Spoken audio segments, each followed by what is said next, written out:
Check, check. Oh, awesome. Okay, so audio's coming through. That's awesome.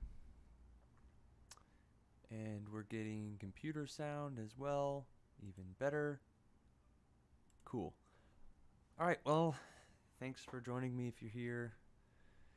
If you're watching this later, because I'm bad at announcing that I'm going to do this, I mean, it's really just for my benefit and posterity anyway. Um, but I'm definitely happy if you watch it and learn anything or something like that. Um, okay, well I've got this chart I worked on last time. It's been a little bit because I've had a lot of things to do. Um, I've got the melody written out, the first A section. I've got some. I'm opening with some piano solo, and then I have sort of an intro over the last 4 bars of the piano solo. Um,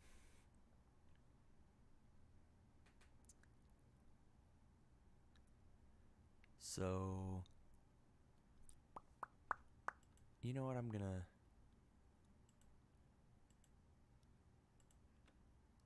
move this over here. And I'm gonna copy our bass part into the piano so we can be sure to be doing that.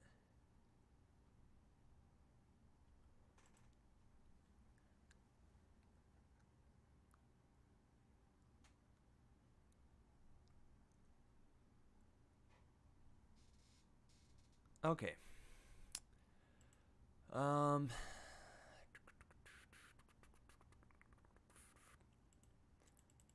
I decided last time I don't know about this intro line. I don't want to delete it because I want to write something in the spirit of it, but it's literally the melody of the tune. I'm going to get a little closer to the mic here. It's literally the melody of the tune, so maybe a little early to introduce it. It may cause a little bit of ambiguity as to where the tune started. And I don't want that. I want a clear representation of what I want going on.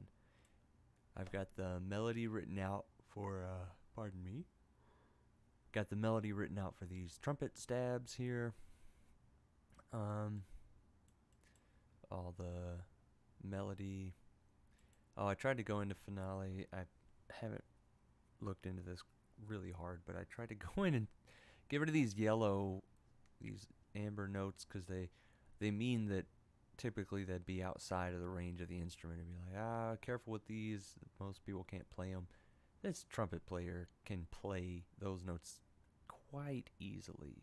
They're very playable. So I think there's a setting I can change where I can kind of increase the anticipated level of the performer, of the musician that'll be playing, and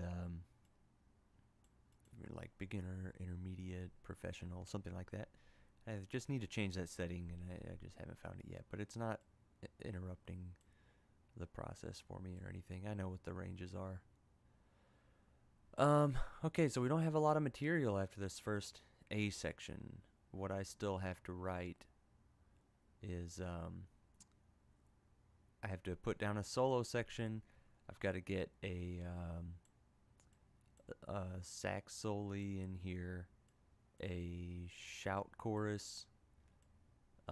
What I'm probably going to do is, what I've thought of since then is splitting a chorus between the two. So having the saxophones play half a chorus and the shout chorus be the other half. Um,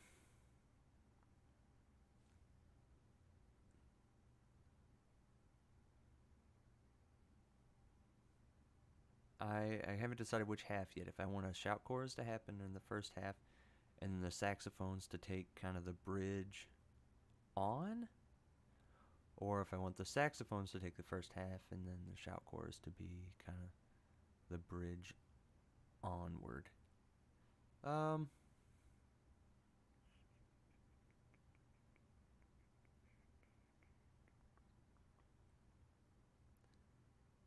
We'll see. For now, let's get some blending material. And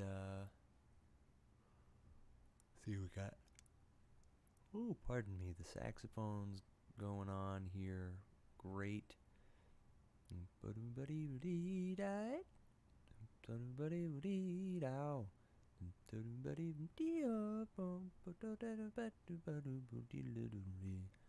Cool triplet line.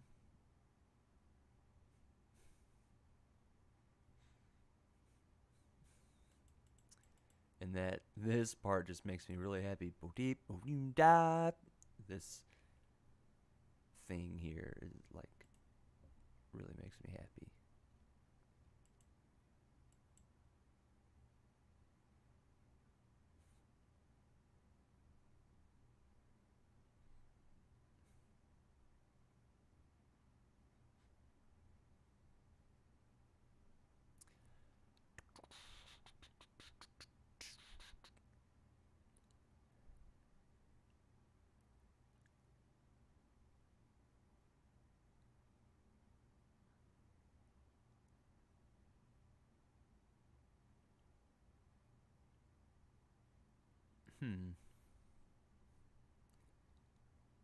I may change this. You know, I'm actually thinking I want the band to all play this. Might harmonize it though. I didn't mean to copy two staves. I just went with it because it would have taken more time to reselect that.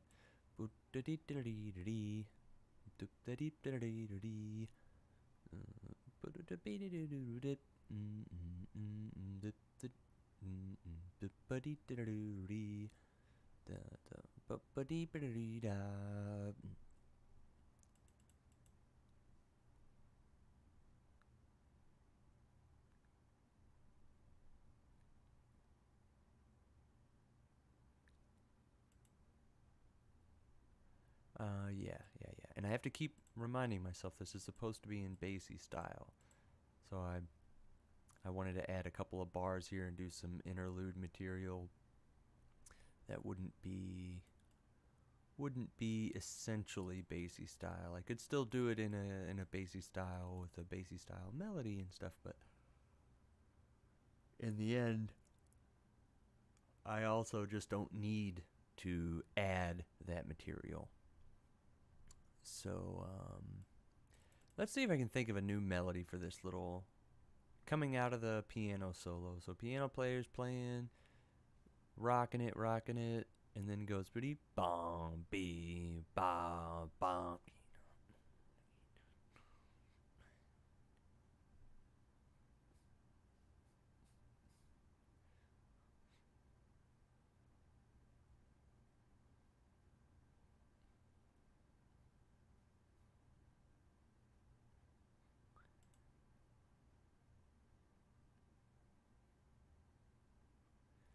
Let's see. And I always, when I do this,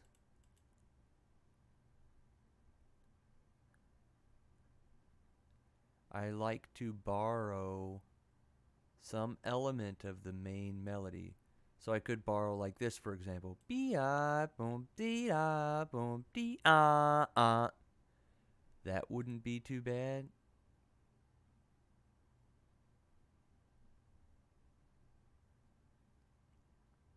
That would be kind of cool. Yeah, let's do it. Let's do it. Boom, boom, just have the lead trumpet come in on that last one. And what I can do is make this a hemiola by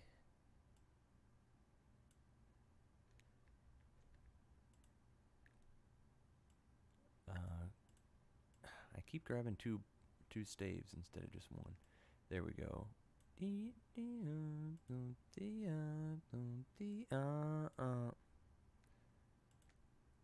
Oh.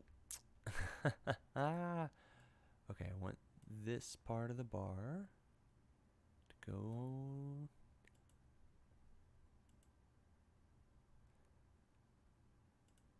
Now, this has got to be kind of a high level player here because I'm about to send this up. Yeah. That's not too high actually. This trombone player could easily play G's above that, and a lot of trombone players or at pianissimo in the chart. I think that's a reasonable thing to expect the a lead trombone player to do. So I can definitely get away with just putting this in all of these.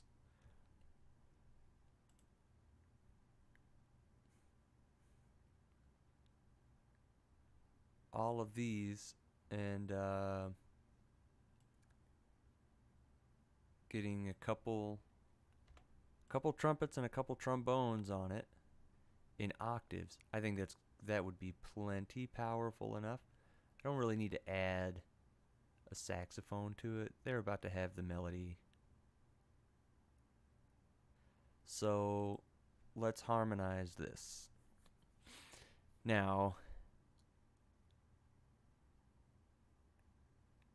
I could try to put that E in lead trumpet, but that would just be asking for a lot. Okay, what I do want to have is on this chord. I've got to decide what this chord's going to be. It's got a B flat in the melody, minor third away up from the root of the piece here. So it's got a B flat, and we're going to the 1 chord, so it'd be great to have a 5 chord. So it would be a D7 with a flat 13 on it, which would be perfectly feasible. What other chords could have that? Even if we go off of just the root notes that are diatonic to the key, so some kind of A with a flat 9, that might be kind of weird. Okay, B with a major 7th. That would be nifty. I'm curious what that would sound like, but would not be in the spirit of Count Basie. C, just 7 chord, has that B flat in it. Going from 4 to 1, that's kind of gospel-y. It is a bluesy tune. We could go from 4 to 1. We could make it a little more interesting, by making it a minor 4 chord, and we could even make it more interesting by then using some negative harmony and making it a 2 minor 7 flat 5 chord style thing, kind of the opposite of a 5-7 chord of the dominant chord. So there's that. And there's that option. Or it would be a minor 4 chord with an added natural 6th or 13th. Something like that.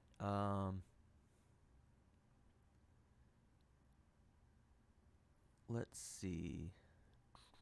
Oh yeah, but I couldn't be that A thing, that 2, because it's the flat 9 of that. So let's not have that. It would need to be a 4 minor 7 chord. So up from that would be the 5. That'd be a flat 13 chord. 6, an E. That would be an E half diminished. 6 half diminished, or just a 6 chord with a flat 5 or sharp 11. That might be a little weird. 7, flat 7 chord with a suspended 4th. Or another 1 chord. That would be kind of boring, just to have a 1 chord going to the 1 chord. No motion there, no root motion. Let's make it interesting. Okay, I think I might want to do the 4 chord.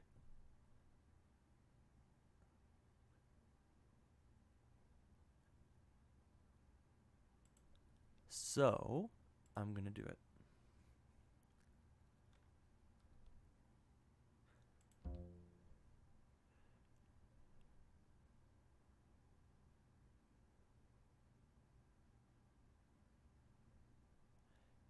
Let's see, I could just drag this over. I don't need the bass to play that.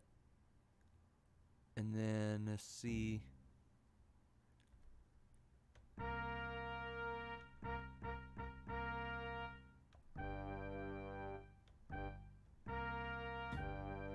Do dum dee dum.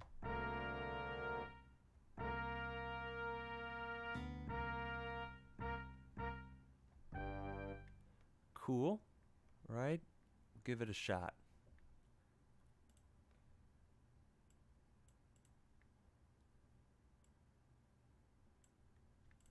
And I'll throw that down on the piano as well. Keeps wanting to grab that repeat. I don't want that. Yeah, I'll throw this onto on the piano.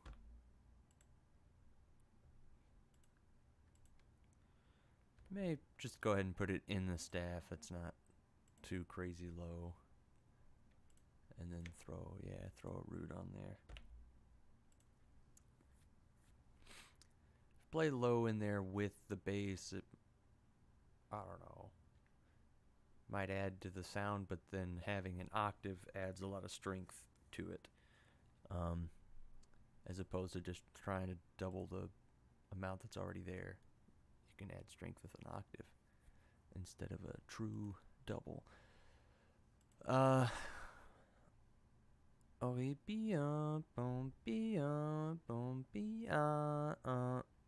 if we're going for a 4 minor chord, if we start from the top of a 4, from the voice we're at, and try to work down from here. So this is the 7th, so the next voice down would be the 5th. We could do that. The next voice down would be the 3rd, so this would need to be an E flat. That'd be cool. And then the root. Now, what I like to do with the trumpets, and what writers for the Basie band kind of liked to do with the trumpets, is have the lead voice like this doubled to give the trumpets really a lot more strength. Sammy Nistigo talks about doing this in his the Complete Arranger book. He talks about using that for a lot of power in the trumpets, doubling the lead voice. I could have them play within an octave, so have B flat here and then B flat in the 4th trumpet. But he also talks about using super consonant, and we're not talking about even a 3rd here, a 4th or a 5th between the 2nd trumpet and the lead trumpet, to really leave this potential for a powerful lining up of the interval, of a perfect interval between the two. So having this open 4th and 5th thing right here between these 3, and then putting this in the 4th trumpet, that's going to work so beautifully. And then the trombones can take on a little more responsibility here. So we've got a G here, which is the 5th of the 4 chord, the minor 4 chord we're going for. Here's the 3rd. Now we could add a 9 to be a little more, but then it adds a flat 9 interval between this and the 2nd trumpet there. We don't want to. We want to kind of beware of a flat 9 interval from the bottom up there. Having the 3rd basically doubled down here may help it, especially since it's kind of an unexpected note, since it's an E flat instead of an E natural. So that may be helpful. And then let's go ahead and close it all in with another lead note down here in the 2nd trombone. We could keep going down the trombone line here. Oh man, it's not really, maybe I need to zoom in a little more. There we go. Not really grabbing what I'm asking it to when I'm doing this.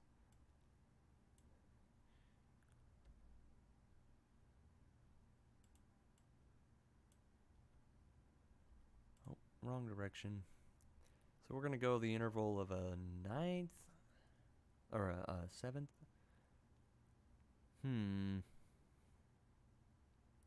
That may be a little rough to ask for.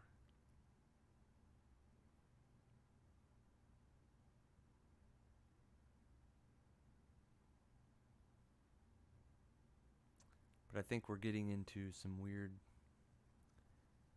territory down there, so I'd like to get out of that space in the lower trombone.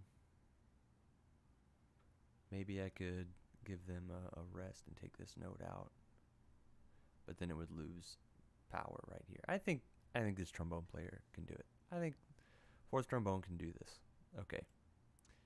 So then let's get something else going on here. I just selected the piano part because it's in the same range, same exact range as this third trombone.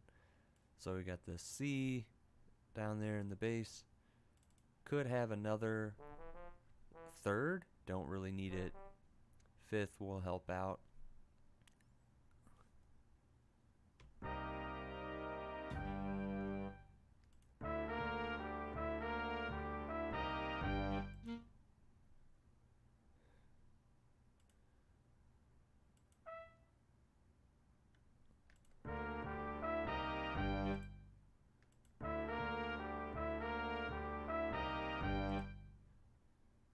Let's have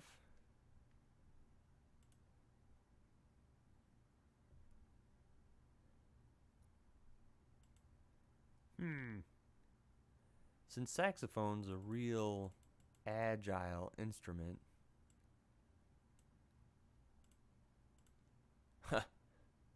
Not exactly what I wanted. Let's put it there.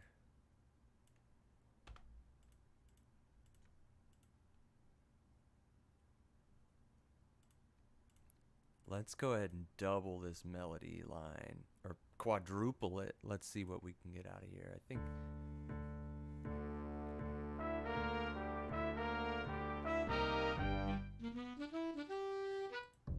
Okay, and then finale kind of does this hokey articulation on that. We use bari sax to double this bass trombone line, even though it took it an octave up for me. It thinks it's doing me a favor. Bari sax has that low, it's low B transposed, and then A, E, nicely. A lot of them even have a low A, so I could take that down an octave, but some saxophones don't, so we better go ahead and leave it alone at an octave up. All right. Sorry, I had to take a little sip of. I got some ginger ale here, Canada Dry, extra bold ginger ale. So I like it to be a little bit painful, and I like ginger. So that's something about me you didn't necessarily need to know. Okay, let's keep moving forward on this. Just gonna copy some things up to our bass instruments here. Might as well get the whole line.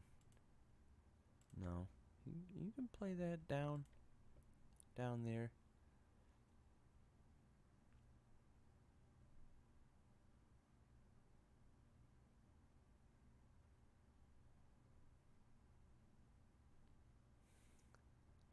I think also that this trumpet player can play that. We've had time to warm up.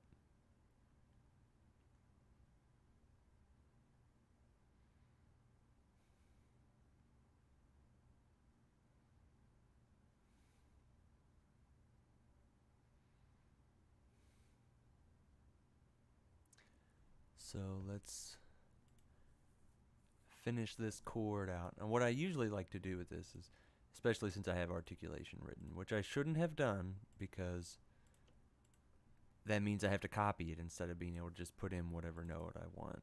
I could have added the articulation. I want to voice lead these to the nearest voice that's in the next chord. So that's going to go down to the fifth here. That can go to the root. we're going to have a lot of root here. Since this is the root of the chord, you can think of this note being doubled already by all the bass. So I don't really need to strengthen this note too much. I'm going to add a ninth onto here. Once I get lower than this on trumpet, it starts to lose a little power. So I'm not going to put the seventh in the trumpets. We're going to have this little clustery voicing here in the trumpets. We'll put the seventh. We'll go with it down here. We had this E flat. We'll go up to F. And then we'll have the third. Don't really need to double the ninth down here. Maybe let's double the seventh.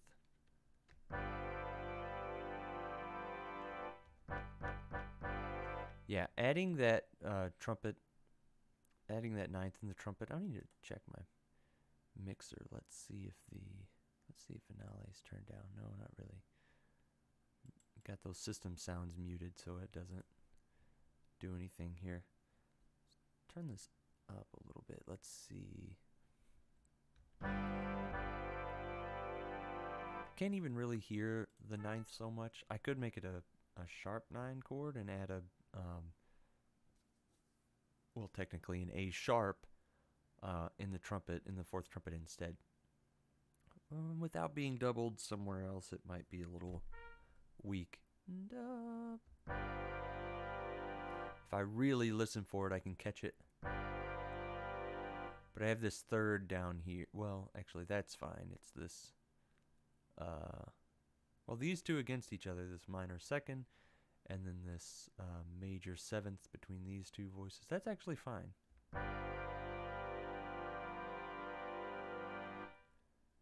That's kind of fun. I'm fine with it. Let's see what. It doesn't need to happen, so I could double it down here. Then I am putting a sharp 9 in between these two voices. And then it starts to get a little thick. Starts to feel like a little too much. Having it in that one voice just to add a little crunch, I think sounds cool. I could put it down, well, I could have them double it.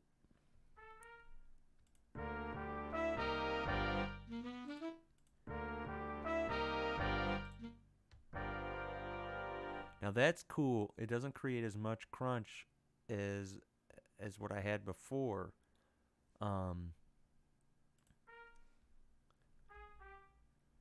Could have that going on or spread it apart a little more.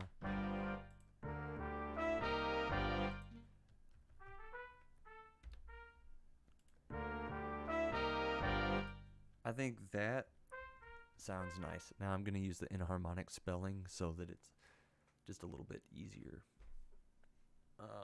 Because trumpet, that's going to turn into a B sharp, which is kind of unnecessary.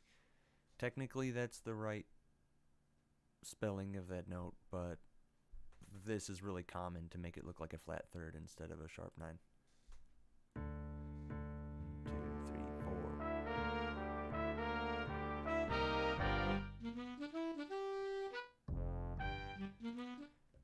4. Okay. I'm going to get rid of this. I don't like that prep beat there.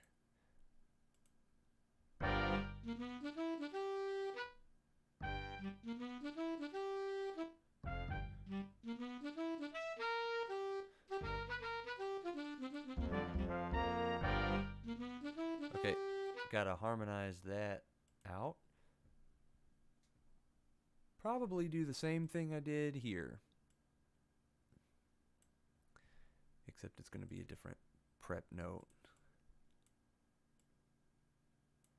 So this I can do some cool stuff with. Trombones all got this in unison, which is probably fine. So now I've got an F under here. So now this is going to be a 7 sus chord.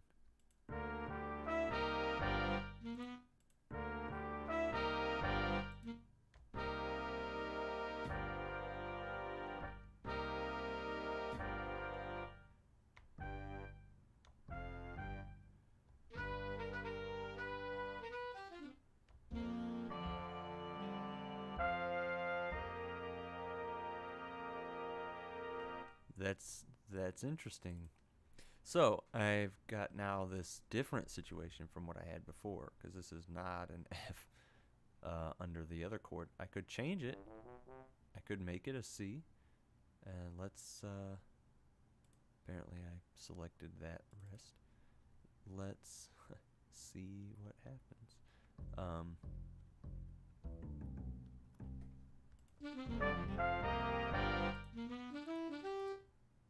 It didn't seem like much of a change.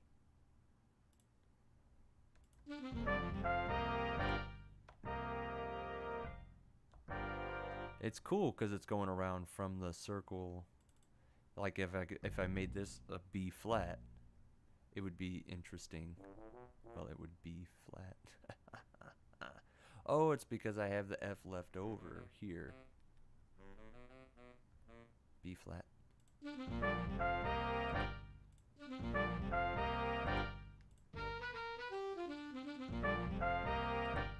So I don't think that works out. I was just doing that for funsies. Oh wait, I need that F to be a C.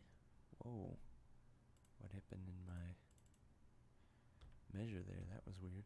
Okay, so then we can put this away, back to F. Okay.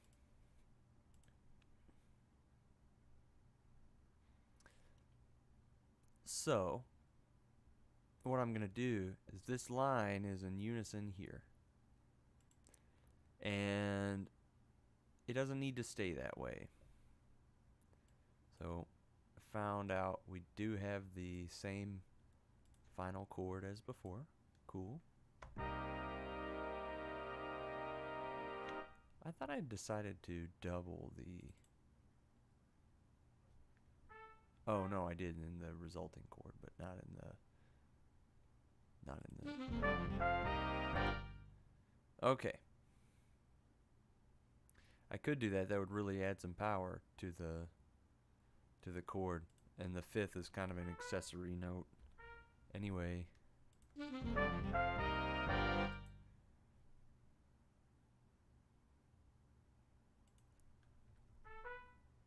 don't know.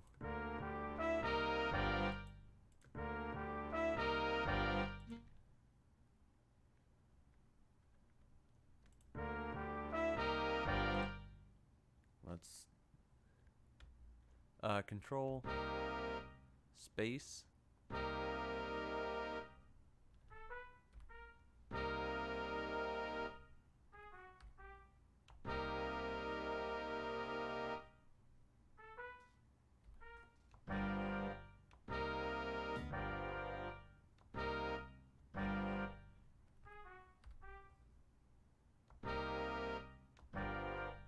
I think, you know what, that note's doubled enough everywhere else. Let's leave it alone. We could add a little crunch by making this an A, but it adds that flat 9 color in there. We could make it the root. No, makes it sound a little cheaper, I think. Sounded like got that chord at the 99-cent store. Alright, so, you know, I like that. I'm going to leave it alone. What I would like to think about is this note here, the second note. So we're going from unison, chord, big chord in all different voices. So what I like to do when I get to that situation is actually split this note just in half, like this. Oh, I was going right instead of down. Didn't mean to do that. I can leave the trombones in unison. Well, I could do something like that.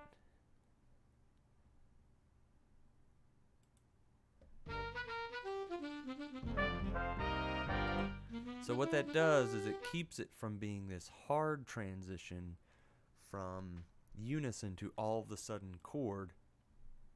It goes from unison to split in two to more separated even. And it's great because it has the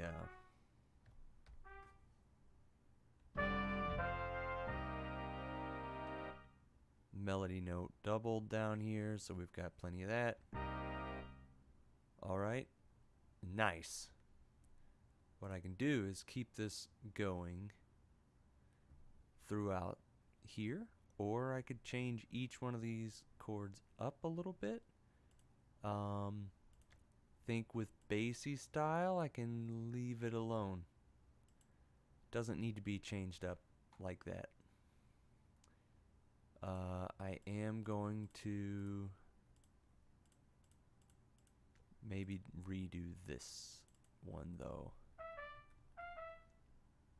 So we've got some kind of F chord here. I think it would be cool to use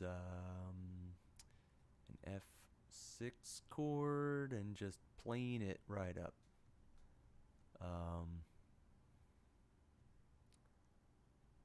Or an F13 chord and plane it to another 13 chord. So do like that. Actually, that's starting to get a little high. A little high for trombone. Not unreasonable. So let's put him on that. Leave fourth trumpet down here. I think this is a good place to be. Well, let's make it even more consonant. Go up like that.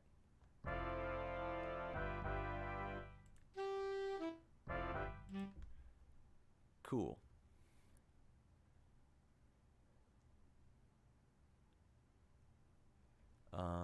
You've got something going from E to F, so let's make it a little smaller.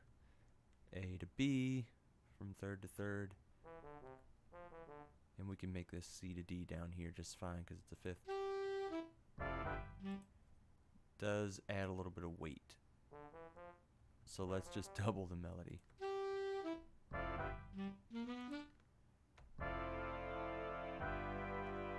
Cool.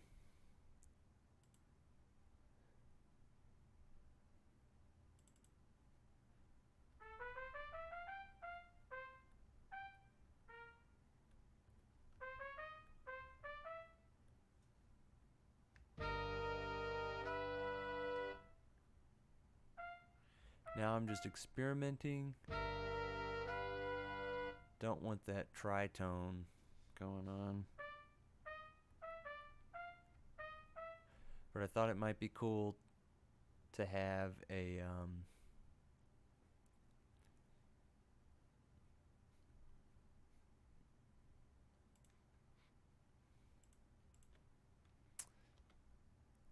have this melody copied instead of just having a bunch of hits.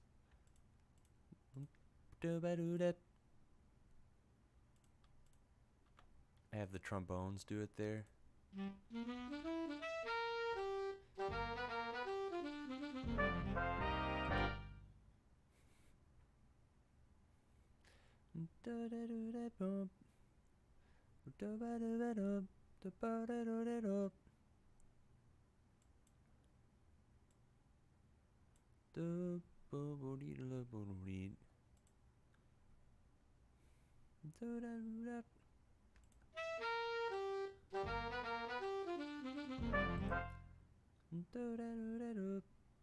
Maybe having that last note would make it less abrupt.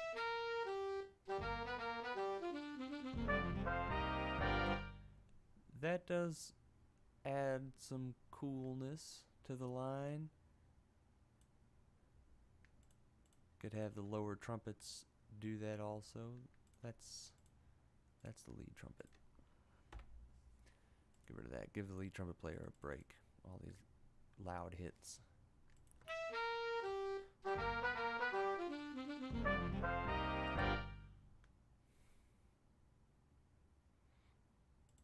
What if this were a chord?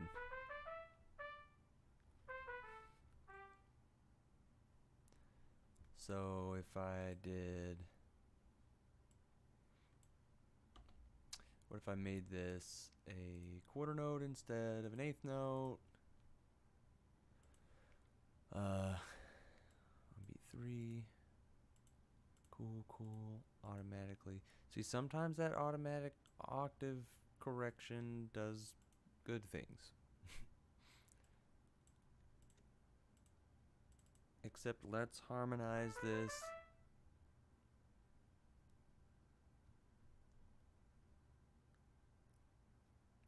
Down from the root. In fact, you know, it might have been nice to do that here. Go.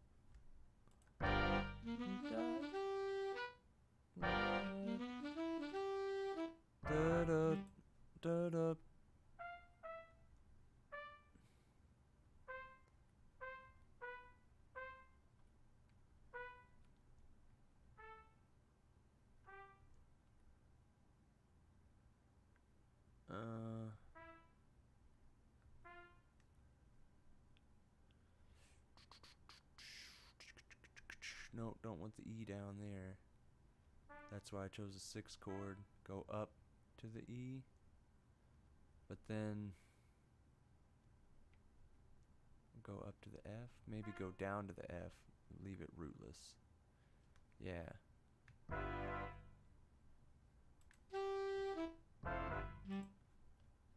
Yeah, kind of have a little bit of a drop down in the so da da da da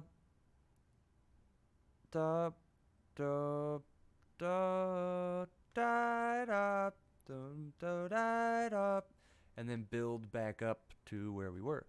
Nice, even over a long period of time. Good voice leading. Creates a nice overall shape, gives it a sense of a larger phrase than these little chunks that are happening. Because if it were just the same note, bop, bop, bop, bop, bop, bop, be da dee, like that, it can get kind of boring and have less shape. So this is a good chance to add some shape. Cool. So I've got this needs to change. E to an F. Wait, that means I had made that a major 7 chord, which I did not intend. Should have been an E flat to an F. Anyway, let's go for...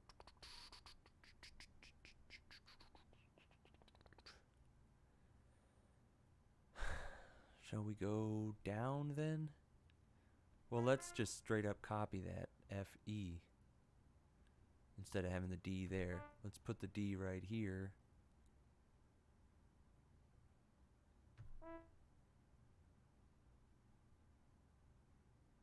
D, well, I don't want to repeat the note. D, E, A, B, F, G, F, G. That's really probably fine. I could go C, B, A, G.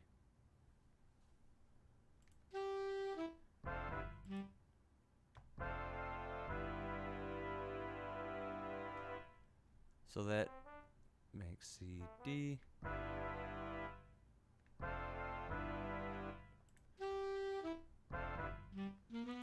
I mean, I think that works kind of cool to have everything go, trombones go up like that and meet the trumpets, contrary motion.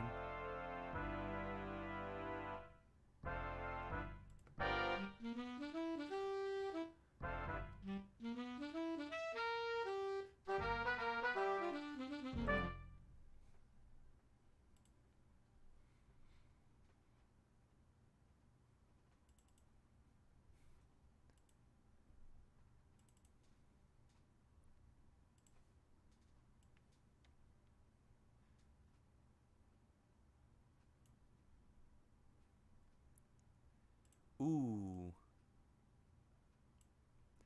What if we did that?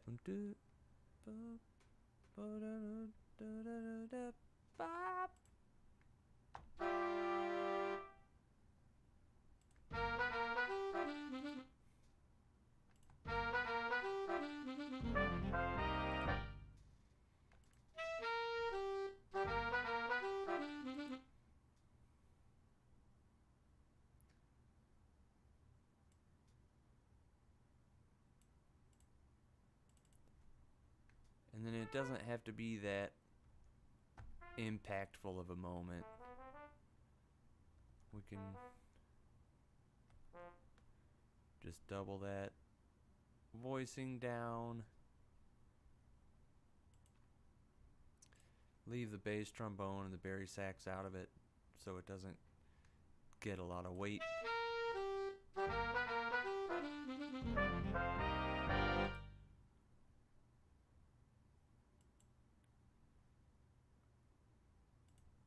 So I would be comfortable even taking these house tops off of here. These don't need to be, I can just put dots on them. They don't need to be that crazy.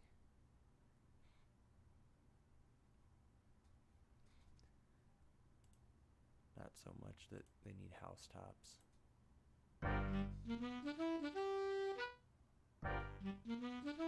Ooh, got the bari sax playing for days after everybody's done there. Let's fix that. I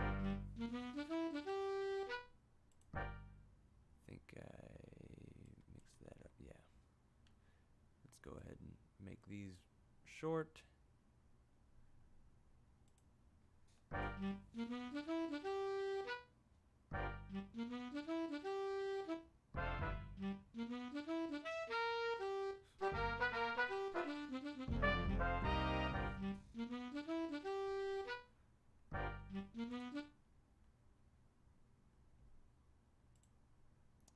I don't need that. That's too much.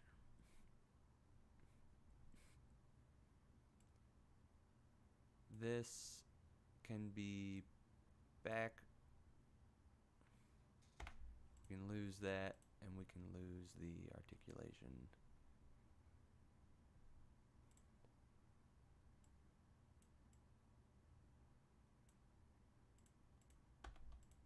Like that. Oh, we don't need the articulation. It's an eighth note.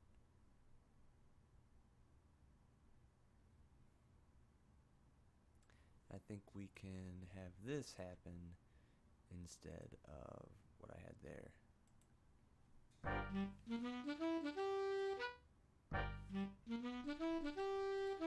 And we can have this one start right on beat 2.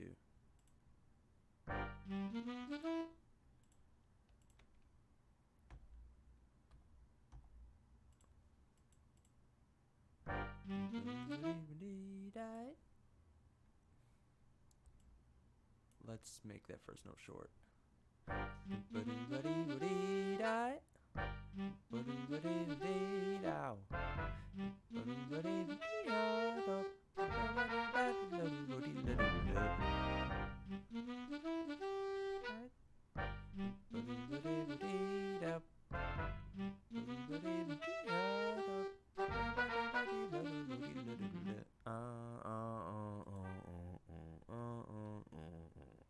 This is when the bass player is gonna walk.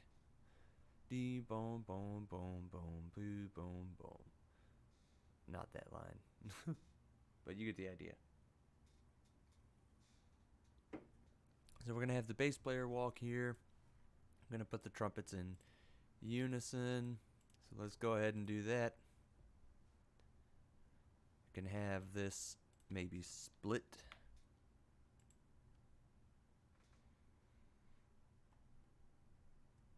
I just thought about that in out of concert pitch. So yeah, that's fine.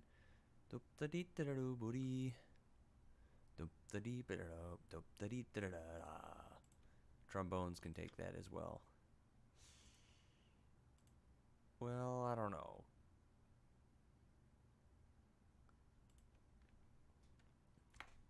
maybe not.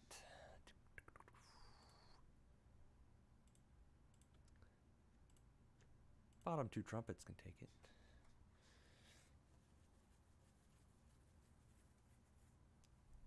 Okay.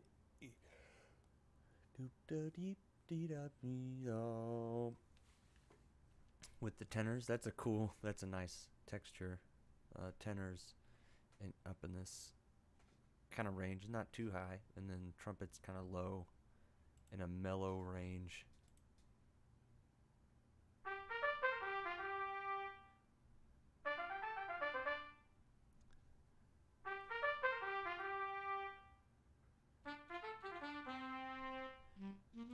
That just adds some body to the trumpet sound. We could even have the second player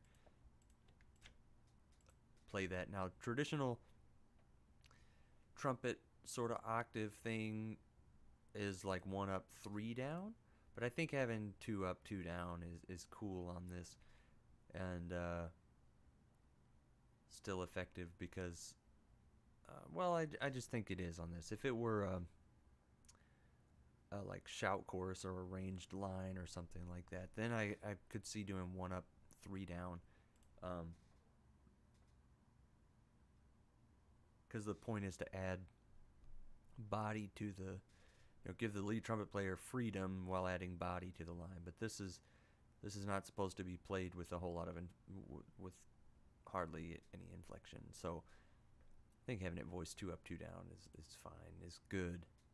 Sounds more unison, and I want it to cut through more, especially when I get the rest of the band walking, and then maybe the trombone's going beep, bump, beep, boom, boom, doom, some kind of line like that. Cool. Then I've got the melody again. Switch these two things. Cool.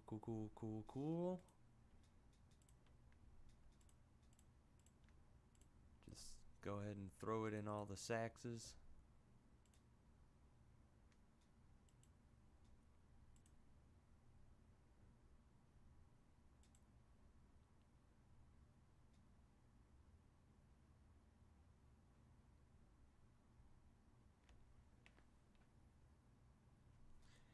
So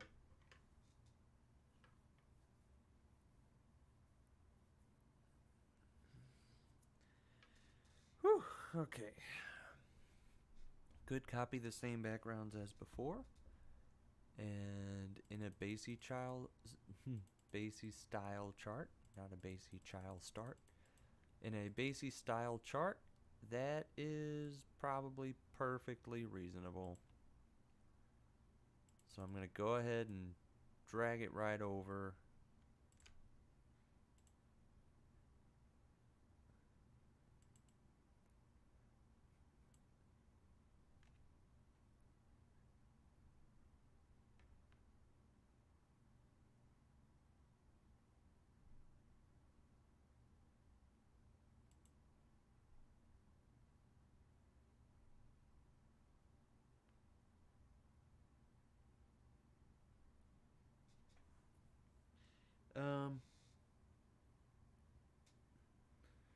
Could go from this right into a sax soli.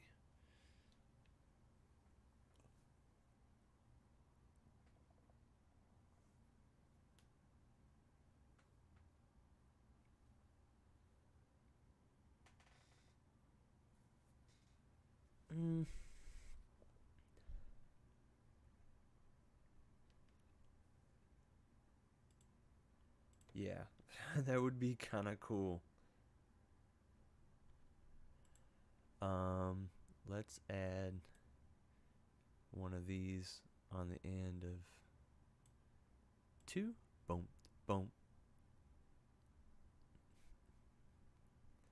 And then I don't think we need to finish the head. Everybody's heard it already. Even if people are listening to the chart for the first time, they've heard how it ends. They know it now. It's happened twice already. kind of subvert their expectations of a third time.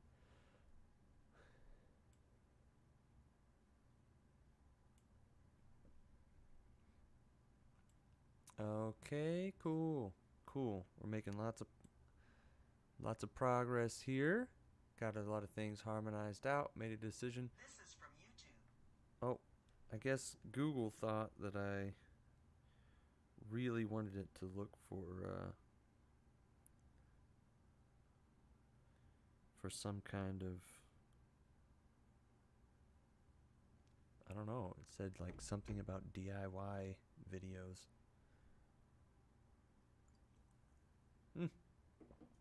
Well, cool. All right. I had set this up as a development section leading into a solo chorus.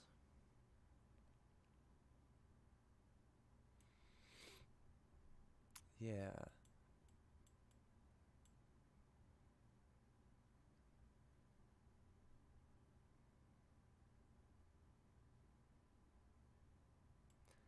So, let's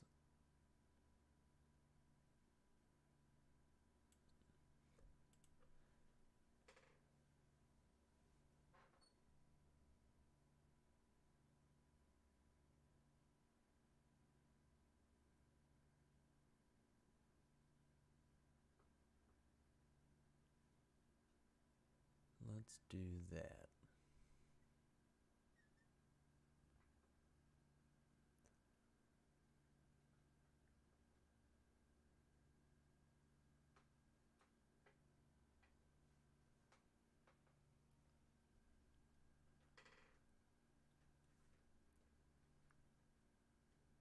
In fact, I think I almost want to take the repeats out of it. I don't know. It'd be kind of a short solo. Wouldn't need the repeats though. Let's do it. Let's decide here. So I wanted to do a sax solo, so let's do it. And this is a tough one because now I start inventing music. There's a lot of pressure.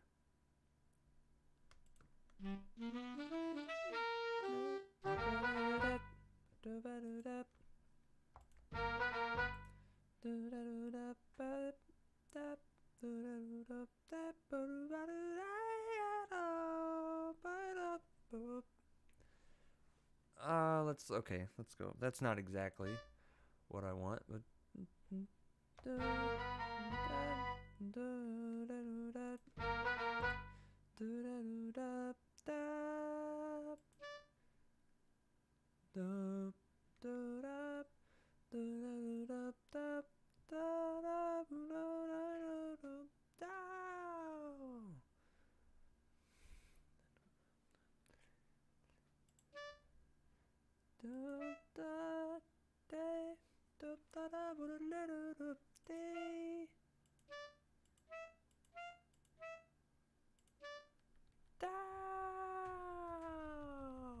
long fall in the brass.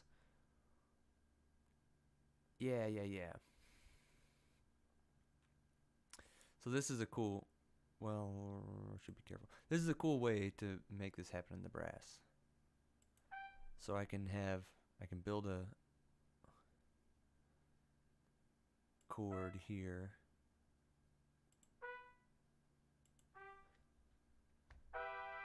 So there I've just got an E minor triad. The lead doubled. Cool. Now is where I make it interesting with when I add the trombones.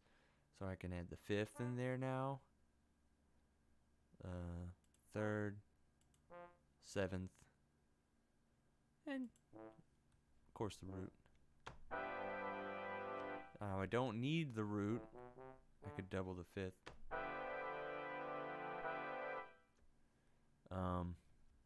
I could also have put the fifth up here.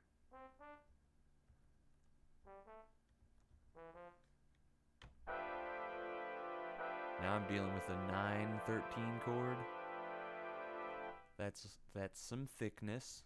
There's definitely some thickness there.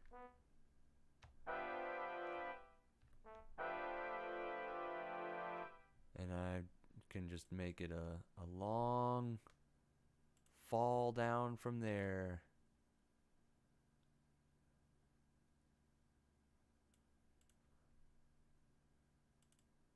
Into the next bar. So this is a cool... Uh-oh. It thinks I want it to fall to the second trumpet. Yeah, fall over into the third trumpet part. This is a neat way to write this, is to have the fall go to where you want it to stop. This is a good rule of thumb when you're reading too, is wherever the fall ends, that's kind of where you're... No, I don't want you to go to the second trombones. No, I want you to go down. Okay, fine, I'll stop there. Have it go to where you want it to stop, and then when you're reading, wherever the end of the squiggly line is, that's where you're gonna stop falling. So then now when I do this, I'll just make sure to not have the multi-measure rest if they don't play for this bar, or if they don't play for the rest of this. I'll make sure to start the multi-measure rest on this bar. That way they'll have a note and an empty bar of rest, and they'll start falling there. Now I could also drag the... Oh, that's my bad there. Grab the start of the... Oh. Well, it won't let me grab the beginning of the line. I guess I could move it over another way. I think I can... Yeah. So I could draw it and then move the beginning of the fall over also. So I could do something like this.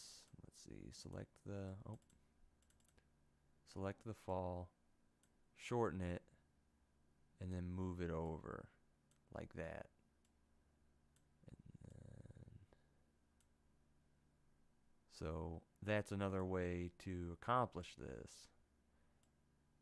So I can do like that, move it over, drag it. Yep.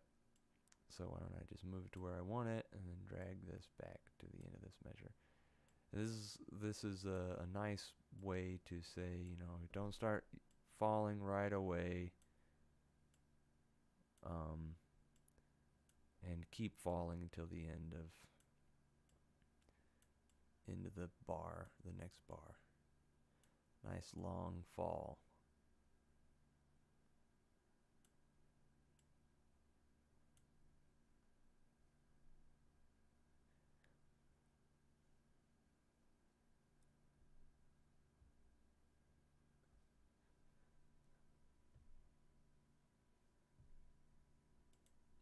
Now, I want to grab a little piece of this note, throw it back there.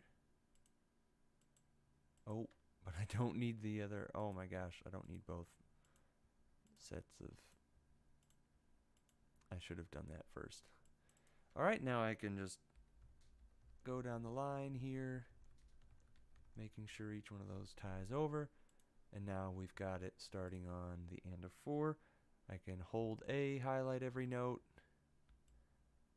Boom. Now it's got accents. Easy. Alright. So I've got the melody line going on here. I'm just going to keep writing more melody of the sax soli.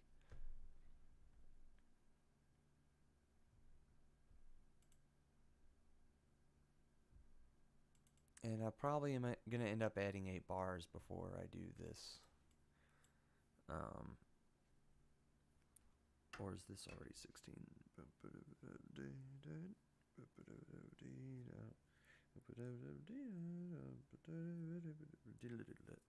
Yeah, the head's only 8 bars long. So what have I got here? Did I put like 12 or did I put 16? 8, yeah, 16. So I've already got the first half of the whole form. And then this is another 16, which this would actually be a whole form long. So I think I intended this to be blending material and this to be a whole chorus. But I might just write a whole chorus of sax soli.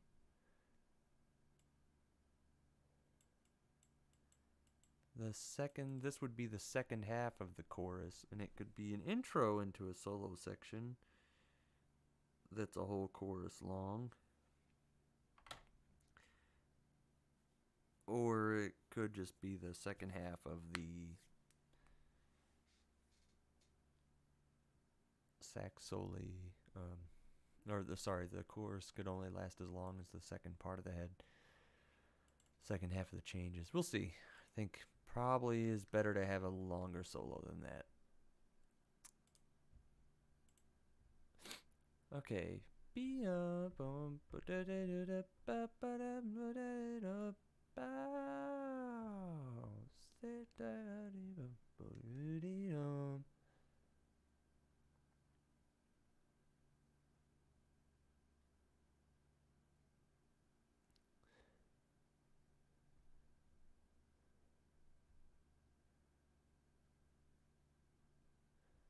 Let's see.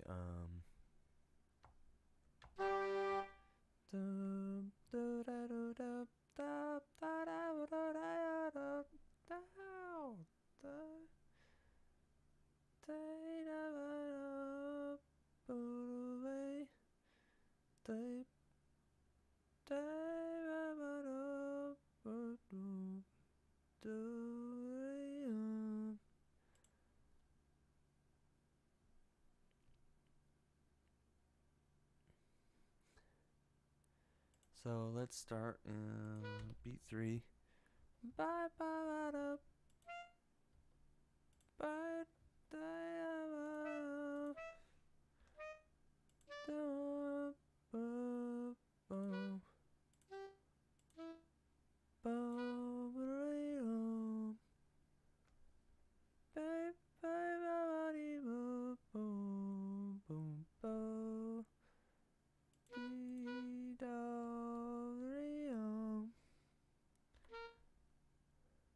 yeah.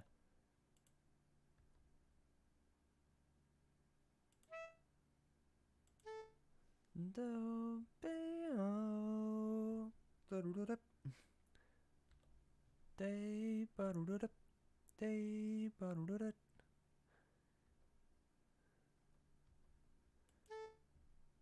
day no da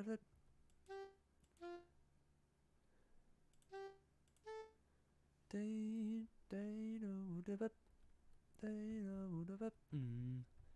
Yeah. I think that sounds really cool. Really cool.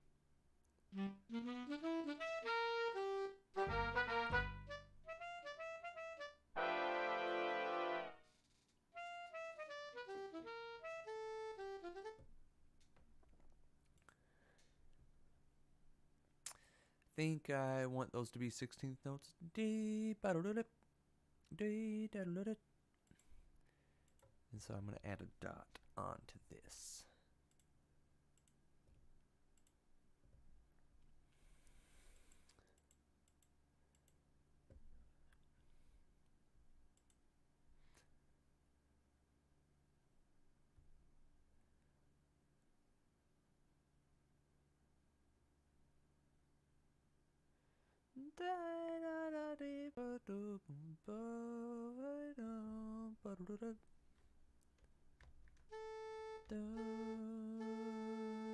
Oh, I wasn't too far off there.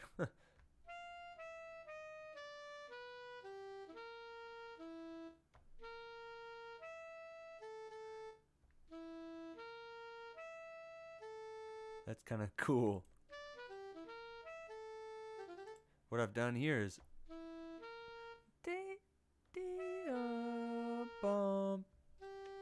I've used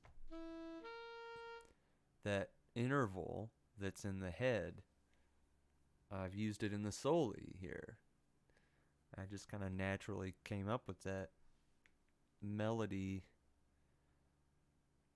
I want to say on accident, but really, I've been hearing this tune and singing this tune in my head, so it makes a lot of sense that I would kind of come up with that.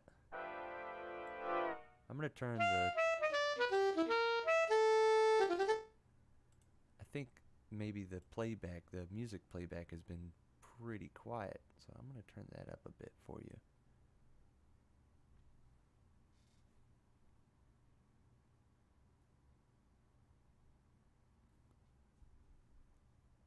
Okay.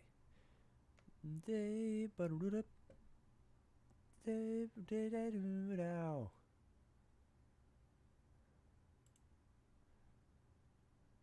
They but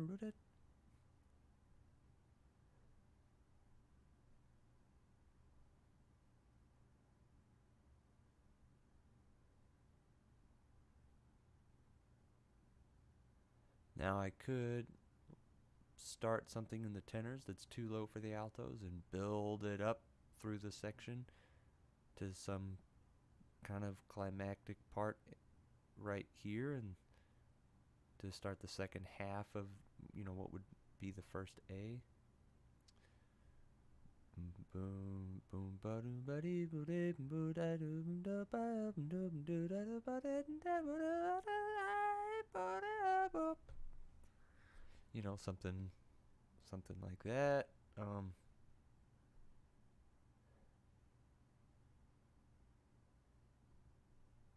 It couldn't be that though. Well, yeah, it could, because that's not too high. This is already a palm D on saxophone, so we're getting high. We've already kind of maxed out our top range, which maybe I shouldn't have done. Maybe I could start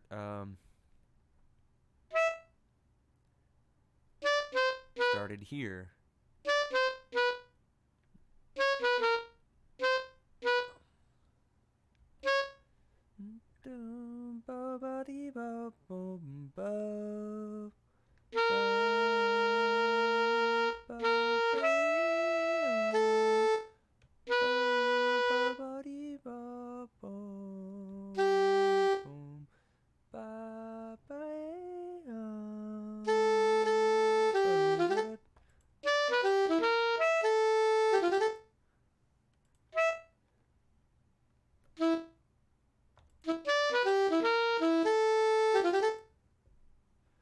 I don't know, I still kind of want that to go up.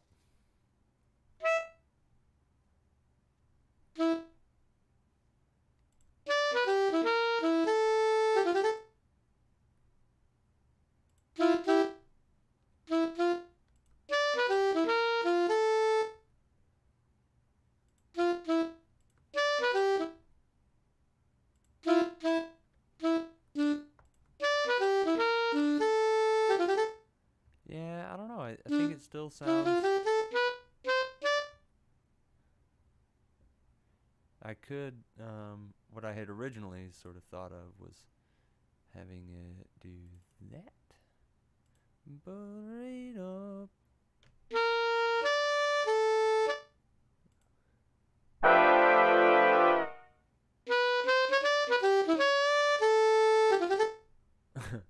Okay. That's not... That's really not how it should sound. Oh, finale playback. I might be able to adjust that actually. Oh, I already did. Jazz. Um, wow. Really don't need strings. Don't need that. Don't need the general controls. Yeah, don't need the strings. Winds. Yeah, harp. No. I'm curious to see what this all contains. Oh, cool. Flutter tongue. Marching band solo. Huh. Okay. Anyway, this is all. That doesn't really... Glissando and bend type. Now we could have it be pitch bend. Automatic. Halftone pitch bend range. Delay when possible. That's really weird. Let's see if that does anything to this though. Did not do a single thing. Oh wow. Could try chromatic. I think that's gonna make it play each note. You know what? I'll take that over what it was doing, because then I'll get to hear a sense of how it actually sounds. That's closer to the real thing than whatever was just happening. Okay, I could take a break and harmonize this. I'm having a little trouble coming up with new material, so I'm going to go ahead and harmonize here. Now, I need to write a 5-voice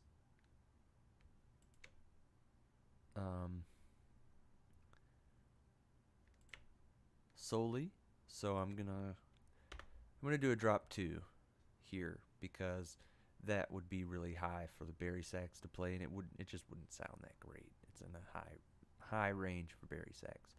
So I'm gonna arrange this second alto right below the lead alto. So we've got the third, so let's do a 9, and then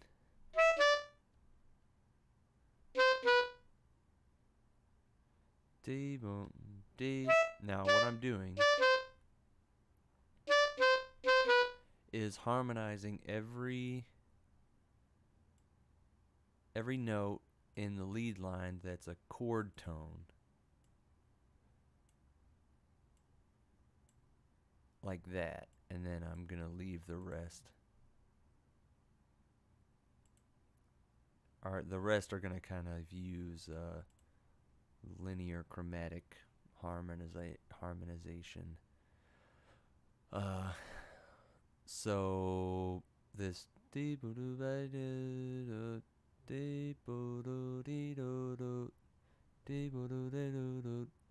that's not gonna work great.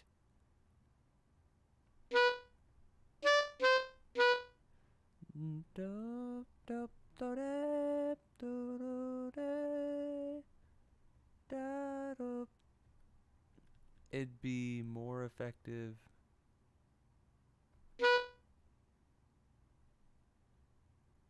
to have 2 notes, and that's fine because you'd normally tongue the upbeat anyway, and jazz gonna back tongue that.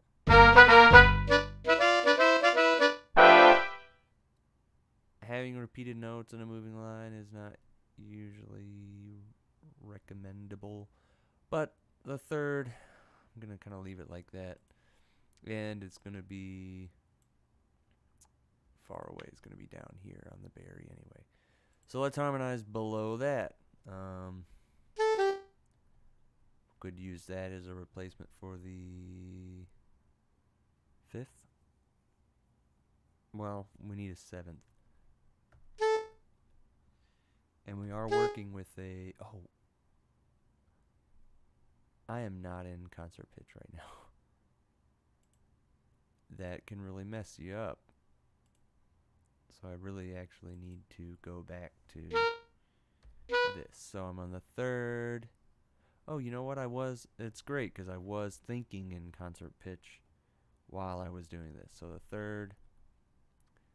Cool. Next category down is the 1st, is the root, which I should probably play the root.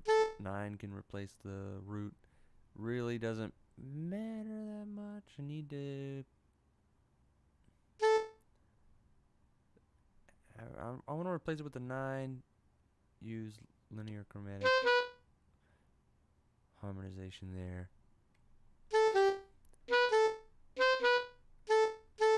This space has a little bit of room to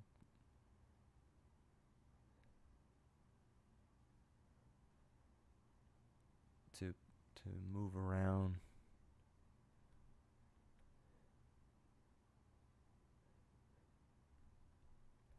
So I could make this a... Well, actually, I don't want to mess with the 3rd. The 3rd needs to be the 3rd. Could add a sharp 9 in here. So let's throw this on the tenor then and harmonize some more. So we need the 7th now. Cool, easy to do. And then a root.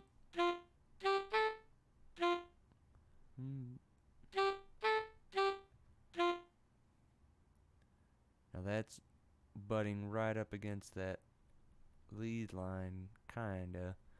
But I don't like. So let's see. I want to go back here because we've got F D. I mean, 7 5, 5 or 3 root. This note can be fudged because it's not.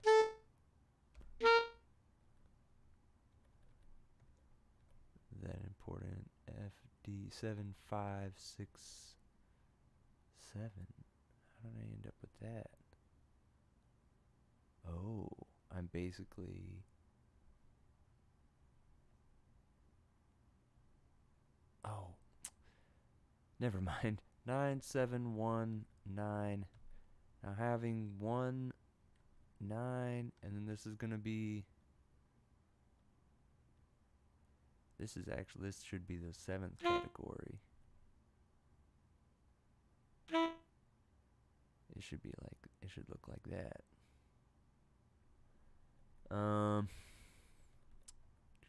7. Now I can make this a flat 9 just to see what it sounds like. Let's see where we are right now.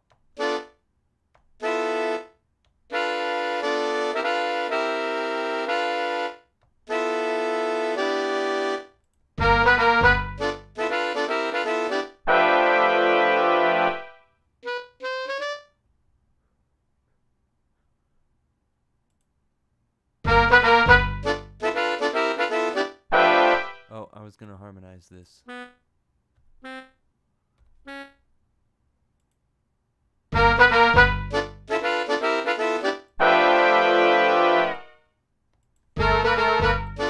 What?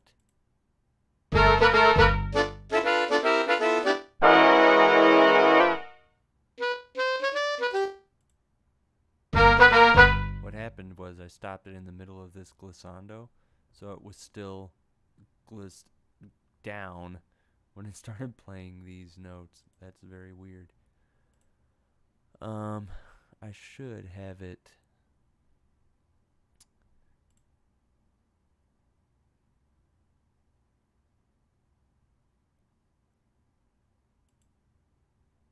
Reset everything.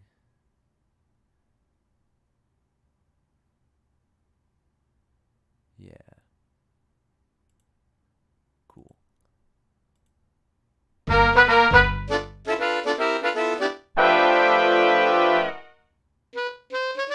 Okay. Cool.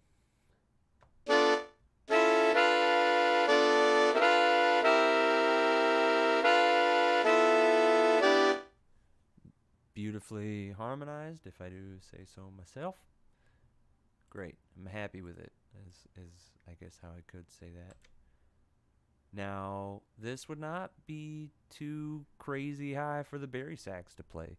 So I could harmonize all of this right inside this octave.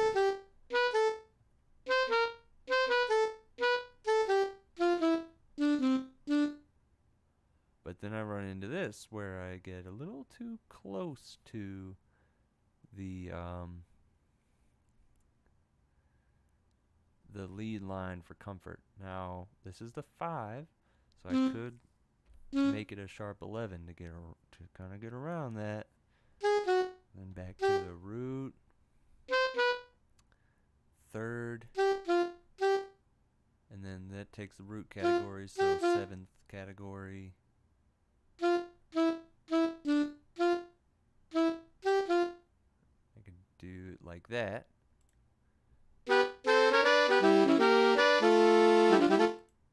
That sounds perfectly fine.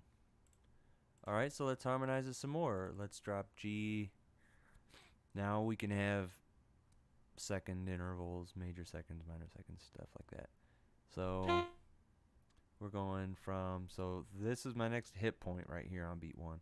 And I need a root category note. What I've got here is a B, so I'm going to drop it down to G, which means I can, whoa, that was weird.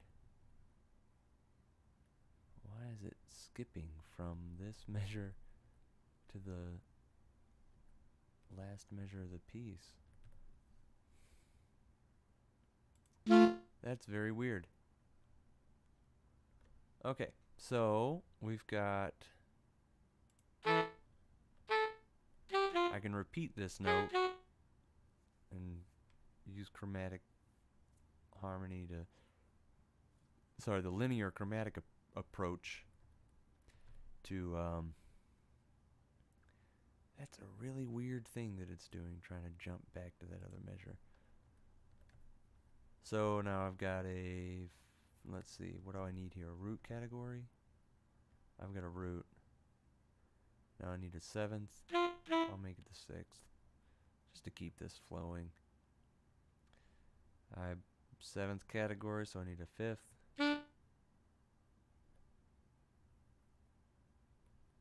I would rather have, so see how these are like, you could call this a, what would it be? I go down by a 3rd and then by a 2nd instead of the rest of the line, which goes down by 3rds.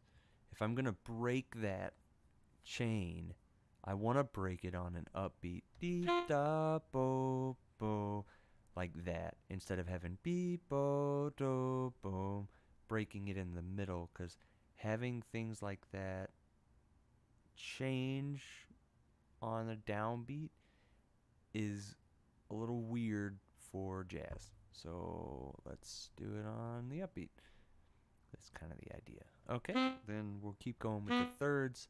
Now I'm seconds away from the, in kind of seconds from the 2nd alto part here, which is cool. We got B underneath that C sharp. We need a 7 category. I'm going to go with the 6 as a replacement for the 7th.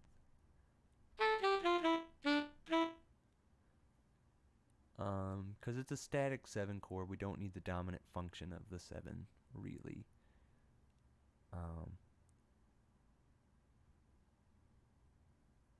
So then I'm going to go 6.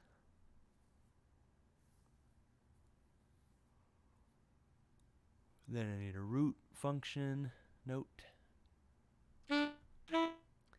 So, wait, what am I looking at here? I got something going on. I totally got this wrong. I was down a 3rd. I was thinking in the wrong thing. So 6 root. Let's go for it.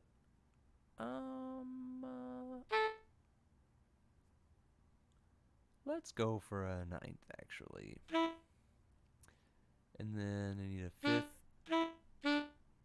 5th can be replaced with a 6th in this case, yeah.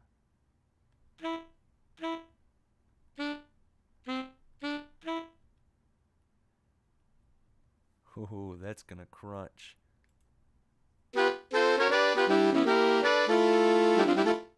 Oh, that sounds cool. I really like that a lot. Okay, this voice, I find this voice between Barry and first tenor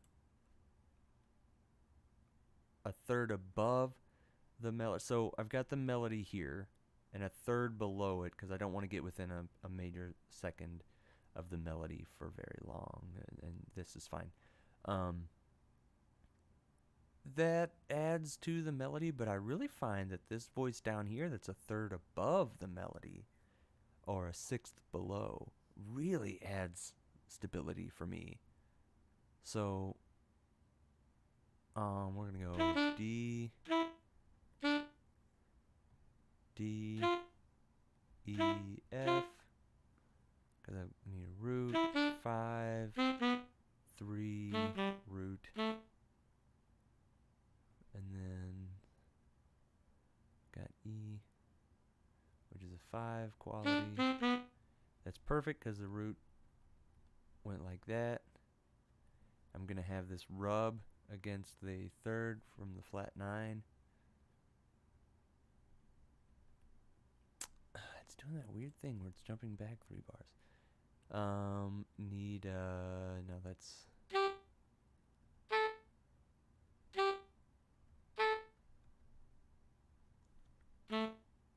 Yeah, that's an A, so that's a root. I need a seventh. So I could have looked at this and said that's a 5, so I need a category up from it. A is a root category, so I need a third. And then this just is too easy. Just goes back to the original note. And now let's hear it.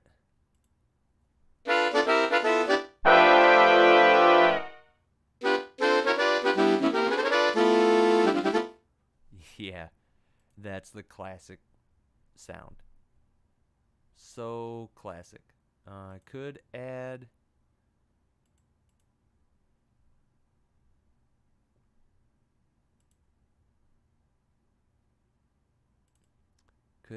these to have Finale play that a little smoother.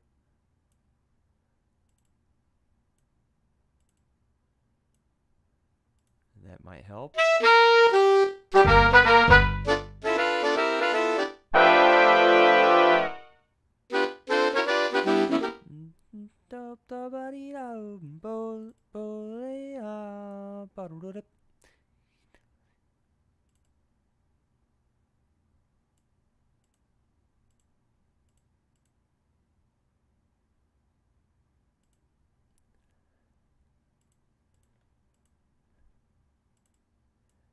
We could join these 4 together.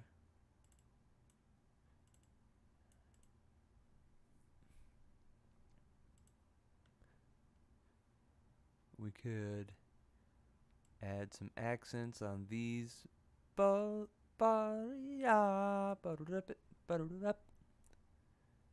some accents on the last note here.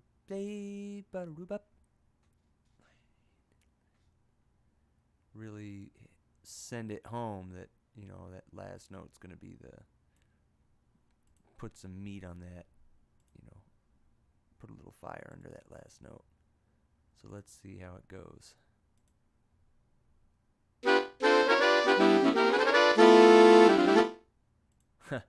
Yeah, it really tries to do that. It's not 100%, which is gonna be kind of the player's dilemma too, because it's hard to add an accent at the end of a little line like that, and not tongued either.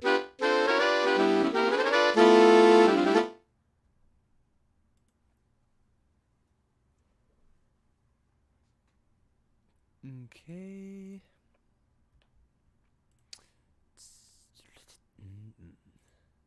So that's the end of a 4-bar phrase.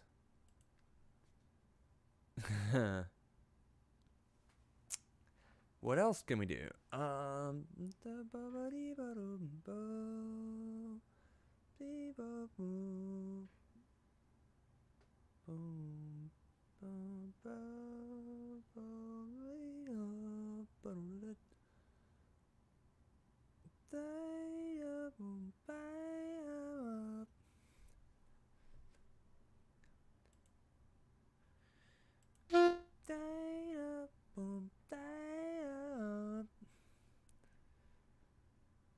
Because, man, it's weird because this is the last 3 bars of a 4-bar phrase, so I got to start right away.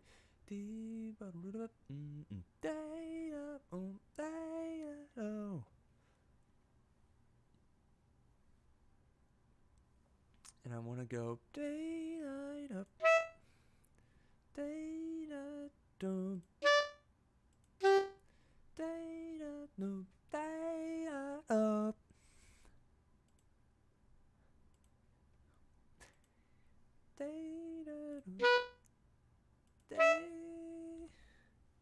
Ooh, don't need that beamed.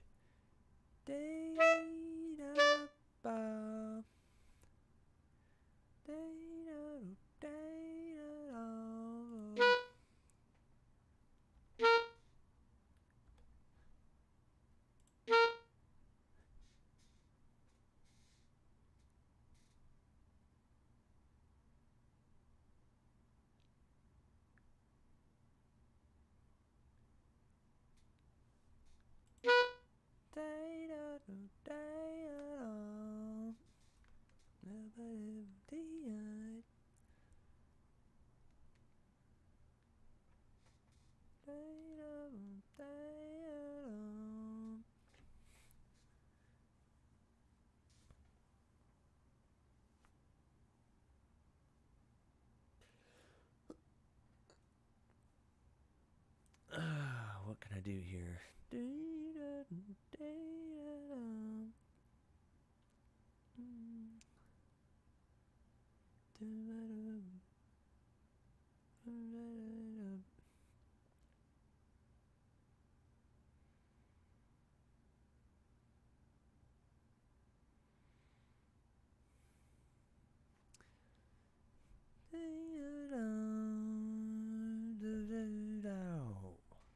Yeah, let's go ahead and continue this.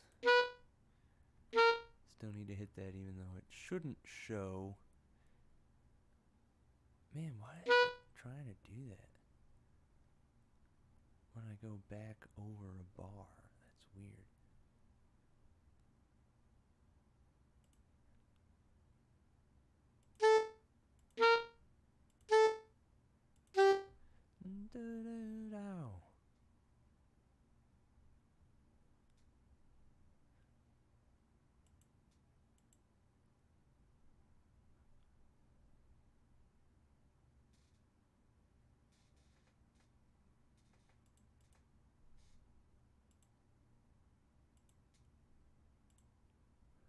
Yeah, I'm going to harmonize this line. While I've got it in my head, I'm going to go on to the next bar, which I want to be...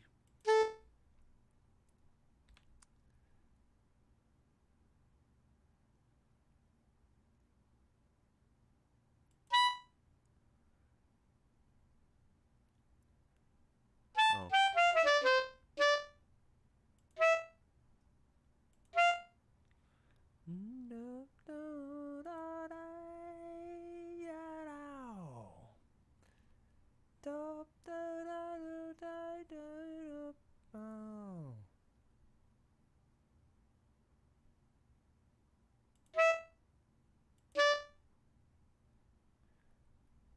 Yeah.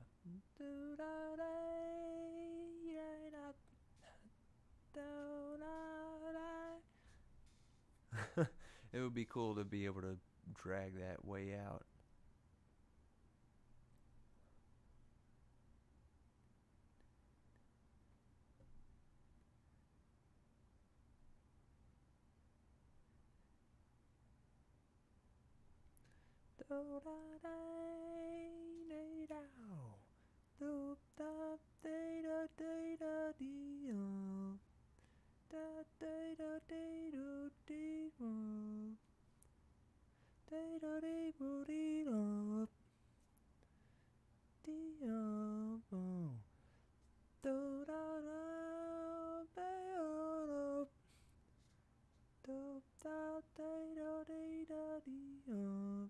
Oh man, that needs to be my shout chorus, actually.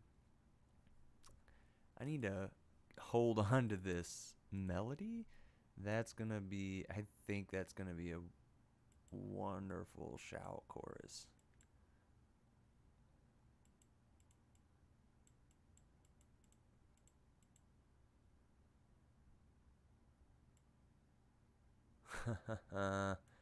Yeah, let's do 1, 2, 3, 4, 5, 6, 7, 8. Bar 8.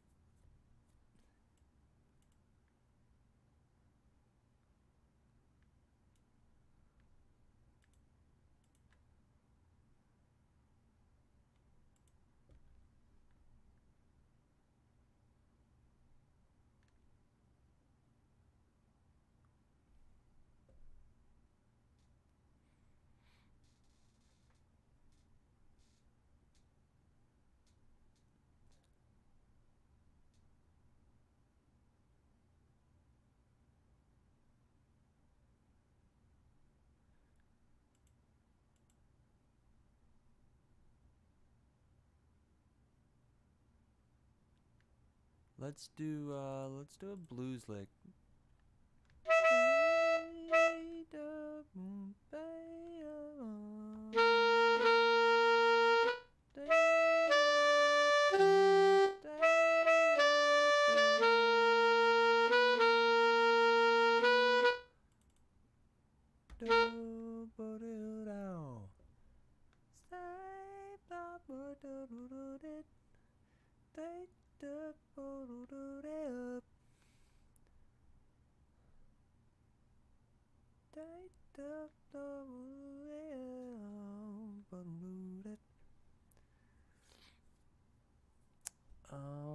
I don't know. That may be a little cliche.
Yeah.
It is, I could be pushing the limits of how the form can kind of be flipped here.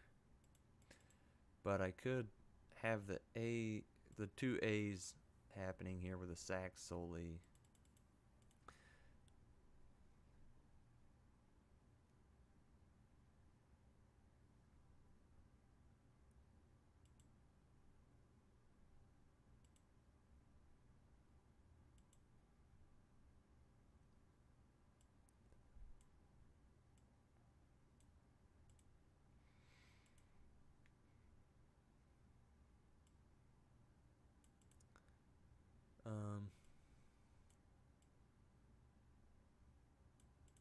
Does it not think these measures exist?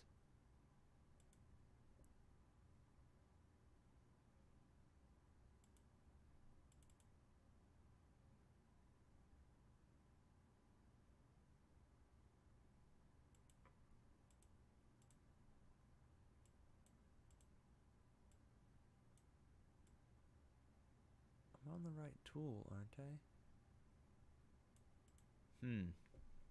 May have something weird going on here. Let's see if I can select and copy like this. The old school way. Yeah, for some reason.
Ugh, I don't like that beam crossing over a rest like that.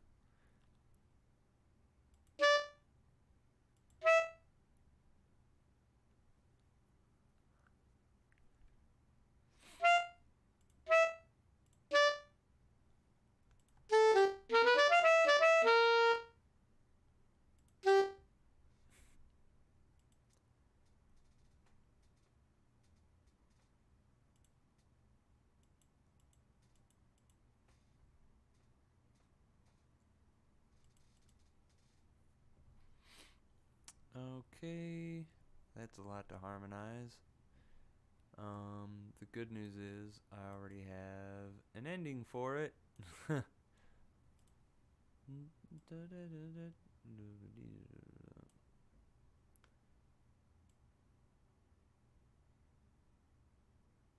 can copy that.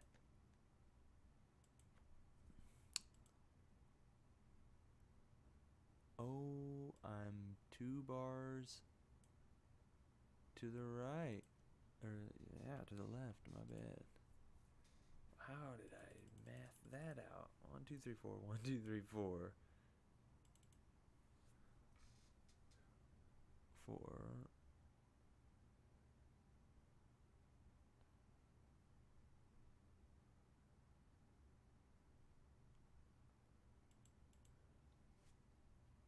I definitely want that to happen.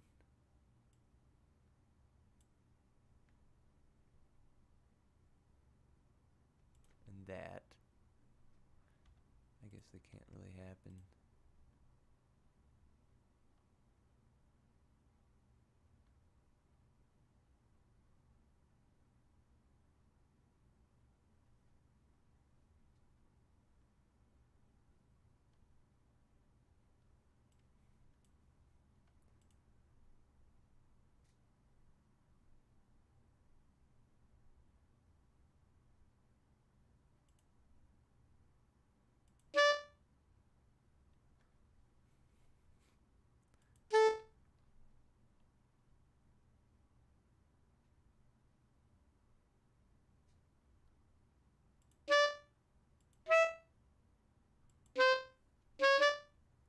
No.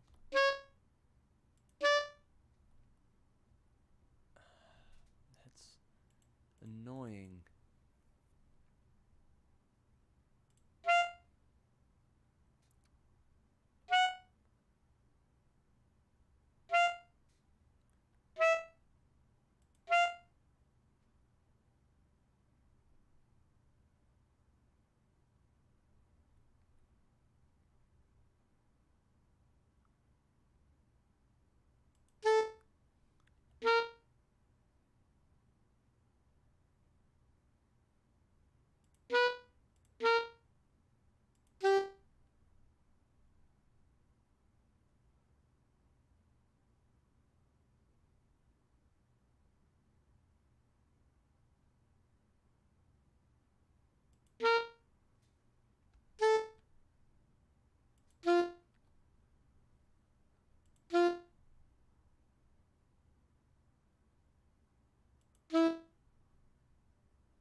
This is getting a little weird. 2, 3, 4.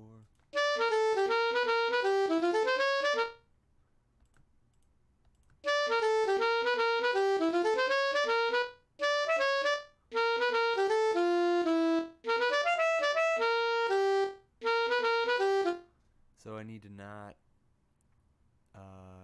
what would you say, telegraph that rhythm.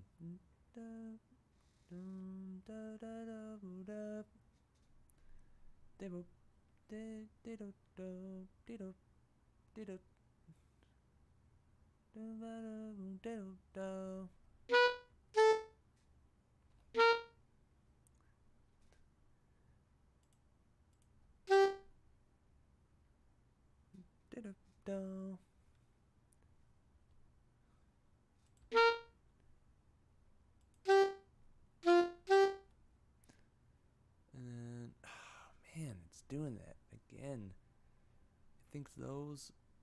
Why does it want to skip from that bar to that bar?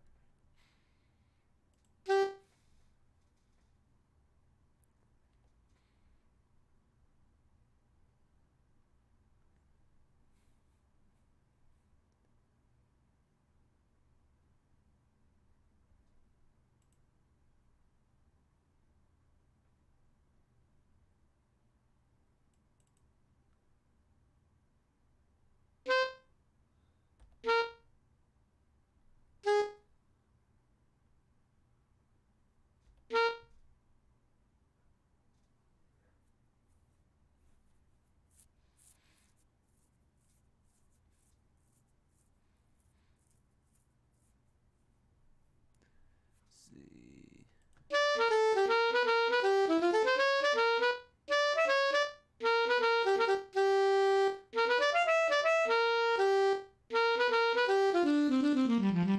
That really feels shoehorned in there. I think that's my problem with it. Let's move it over. Why is it doing this?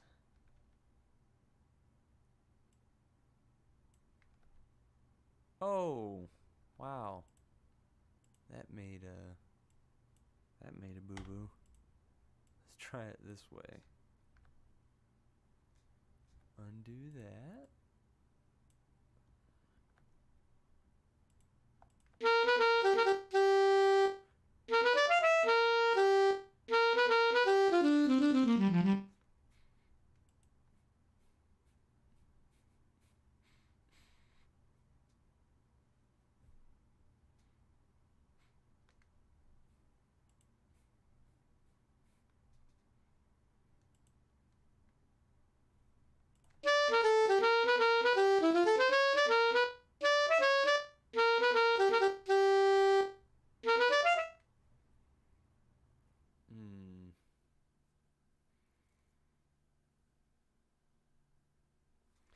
You know what? This really feels like it's off by... Wow, it's really gonna be stubborn about that.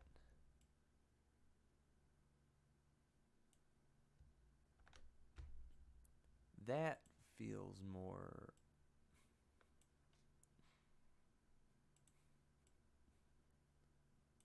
correct. Man, that...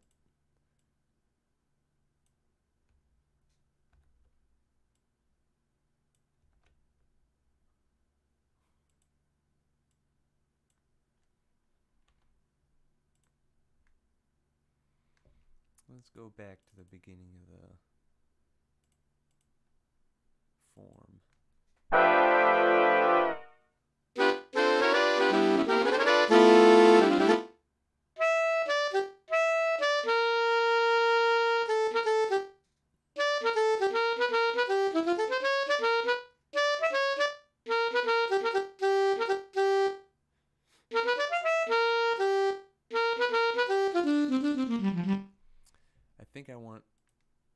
I think what's missing is I want a big brass thing to happen here.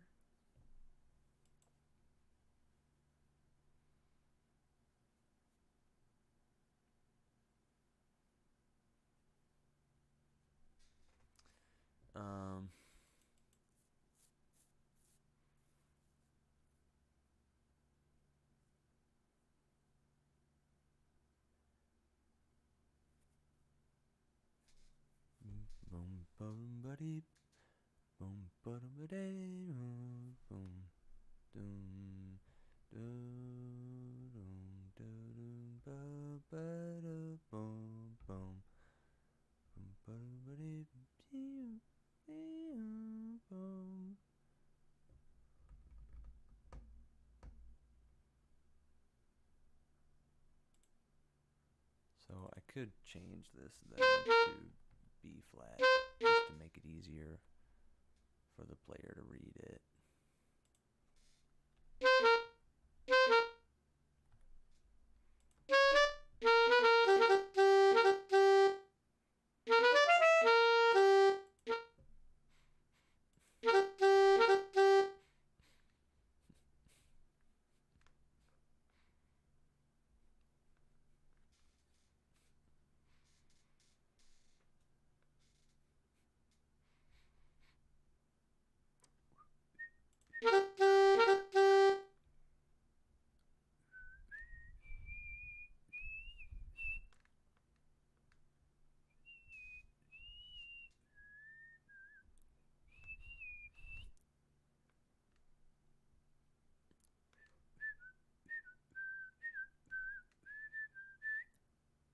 Yeah, that's what I want.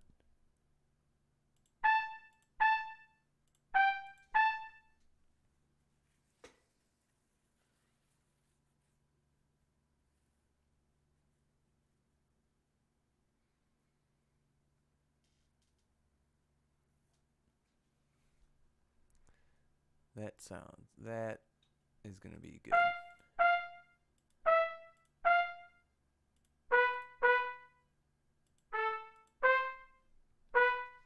Let's make that sharp.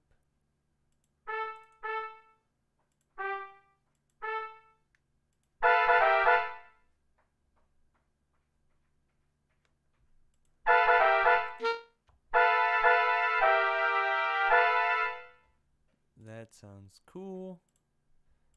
Let's copy it an octave down in trombone.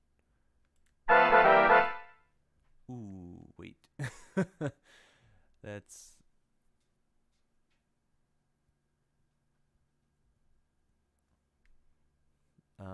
probably need to put this. Need to swap this around. All right, let's see. Hold on.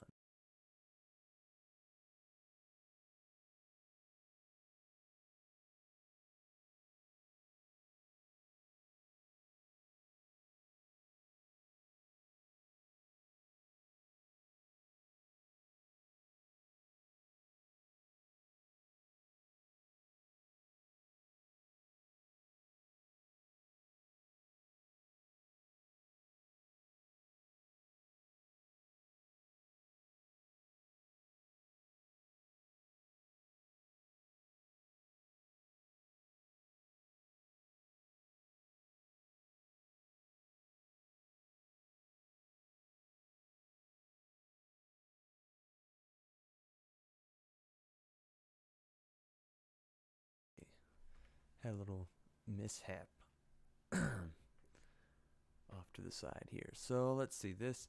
I need to change the voicing that's happening here.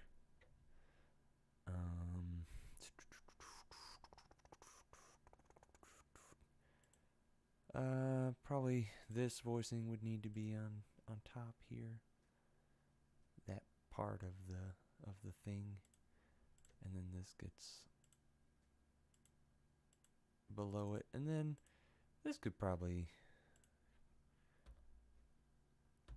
not that. Oof.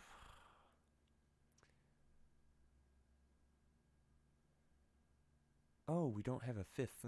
We don't have a fifth yet. Yeah, this could easily be on the fifth. I would want this to be raised, but that's thick. So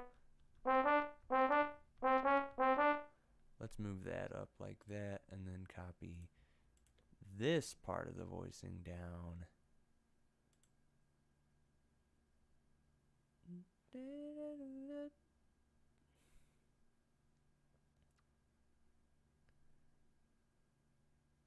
this part of the voicing.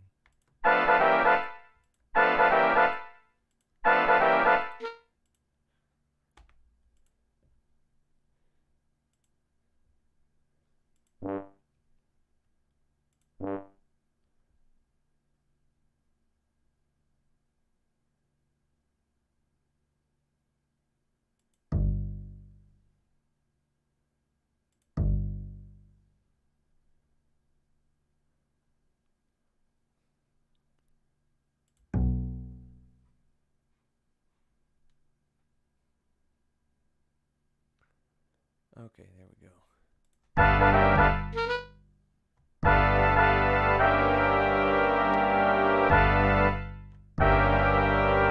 Maybe the C sharp is too much.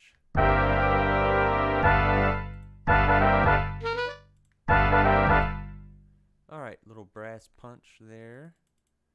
Get us going along. Let's go back a little bit and see.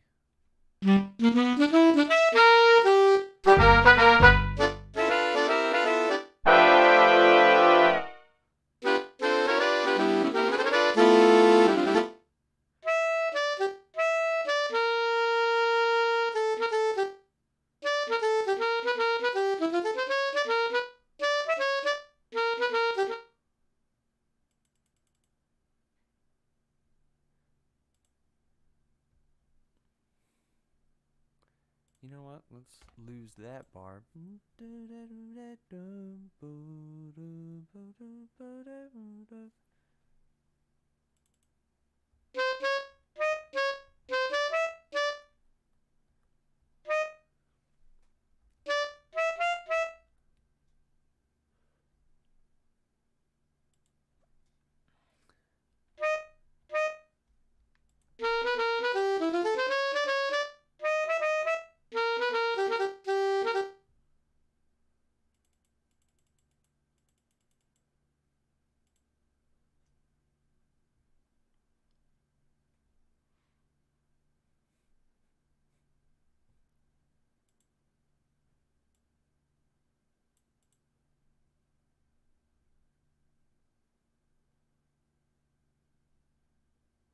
You know what? I think I want to swap this out.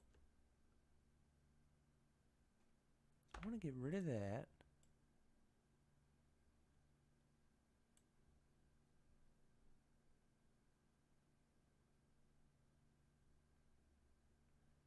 And I want to move this over. It's doing that stupid nonsense right now. And then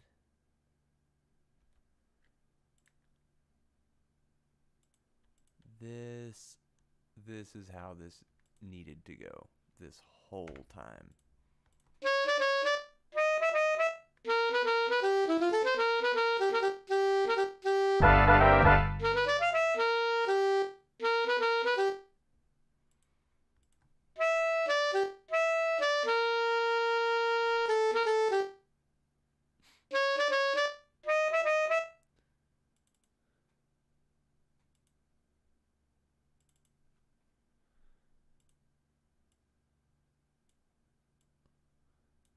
So this actually needs to be here.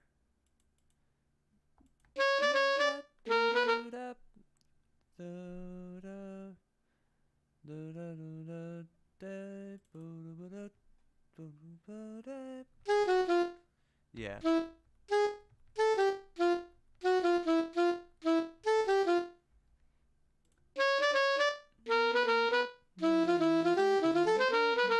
Uh-huh.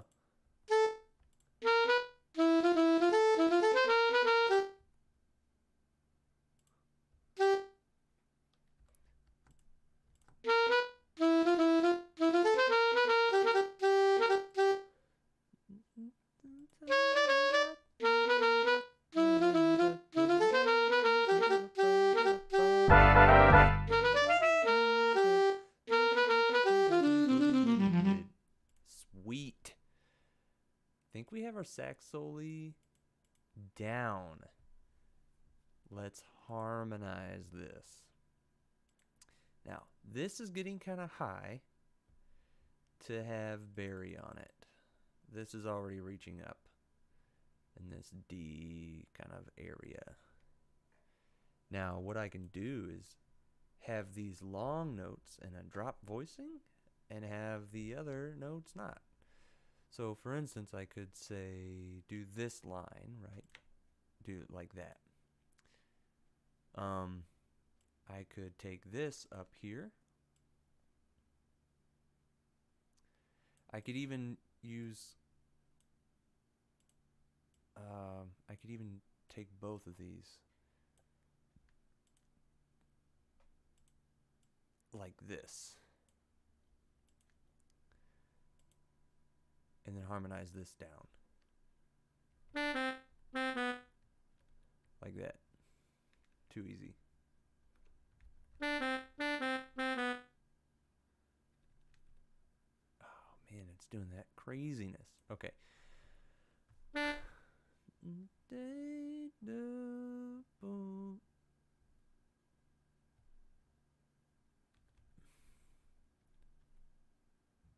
I need a fifth.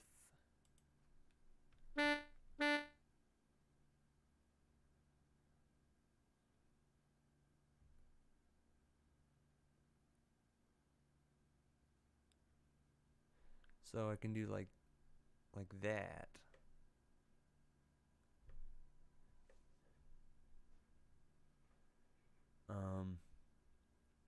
And harmonize something else in the tenor line later. So it would look like having this, dropping this down to where I might want it like that. But having that in the Barry instead, so I need to skip it. So I can do this, and I need a, let's see, I've got a 7, now I've got a 5, I need a 3 category.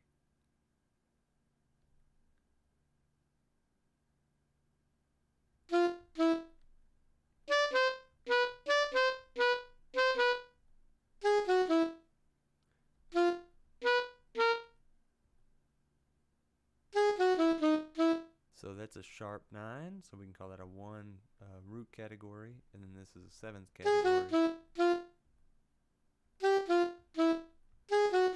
And then this, just call this harmonized.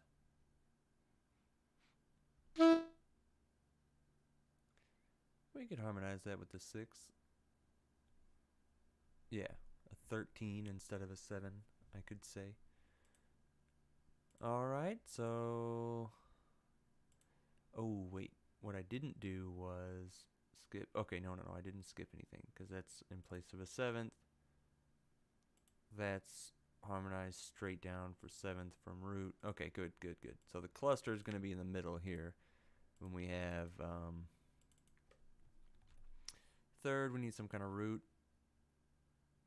I want to make it, I really want to make it. And then a root. So the regular 9 and then 5.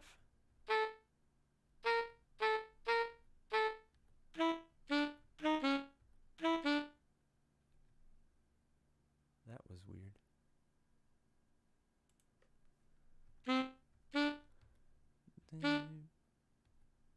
Then I still need a 5 category.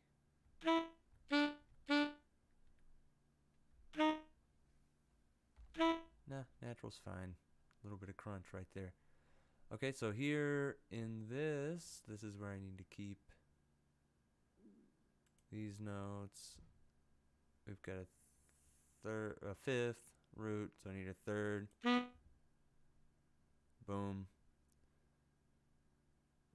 Root category 3rd. Oh yeah, that's gonna bring the crunch.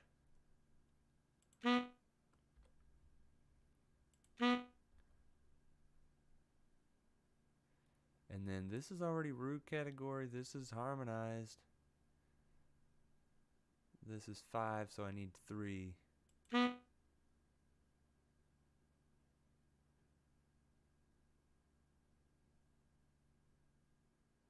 So I could do...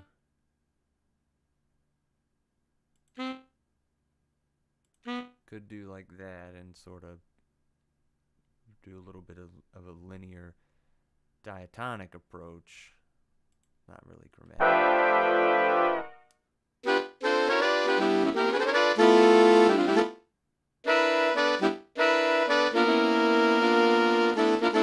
Yeah, something's not happening correctly there.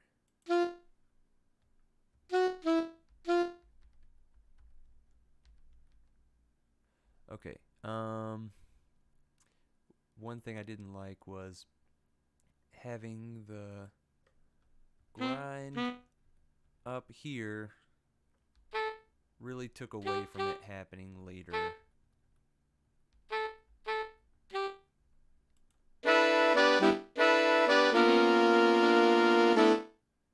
Something's still changing.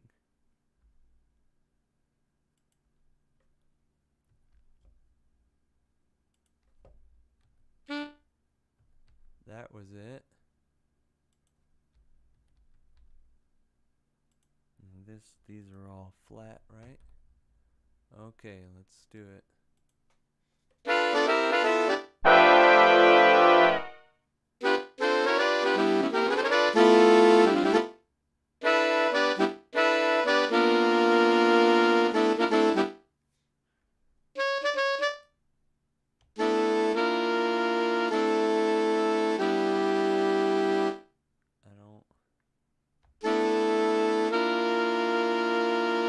So I've got the E and F clashing against each other with the D right next to them. That's what's...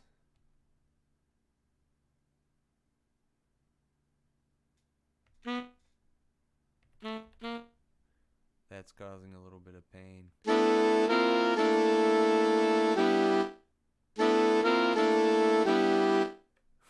I could do that. That's an interesting way to harmonize that. I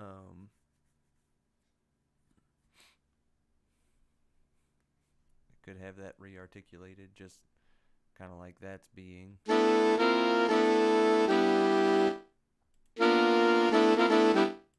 Then everybody's re-articulating except for the two melodies.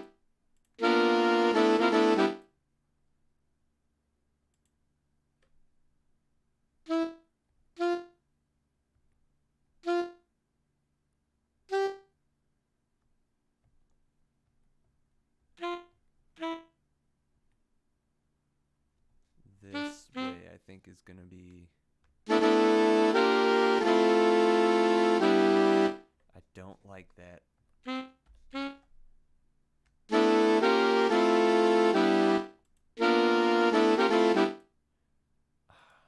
just really don't.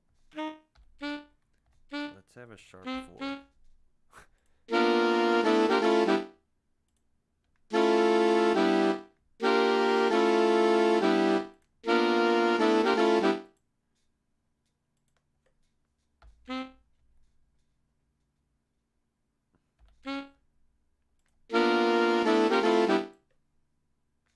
It just sounds like, I don't know. Well, I shouldn't get too far out because this is a Basie chart, so actually I should probably have something like that in here.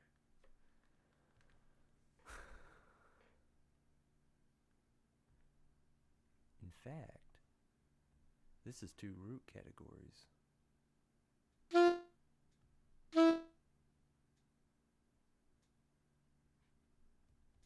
So then this 7, now that's a 7.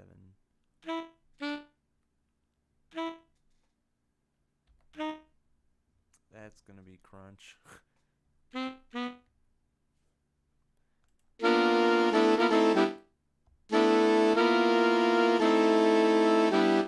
Just moves the crunch around. I could re-articulate that, that'd be fine.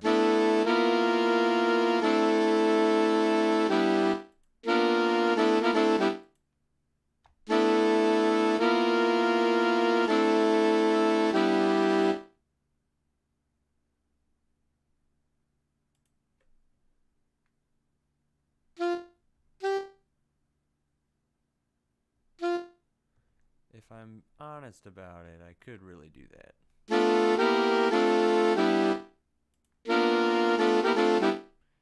Or I could do a little bit of linear chromatic.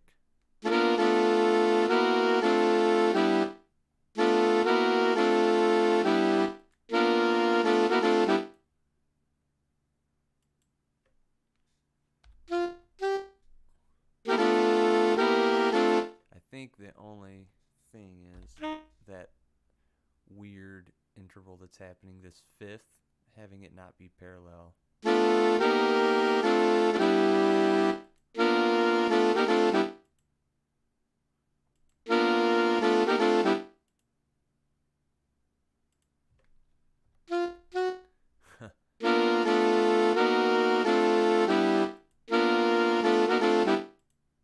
I think that is the coolest sound yet. I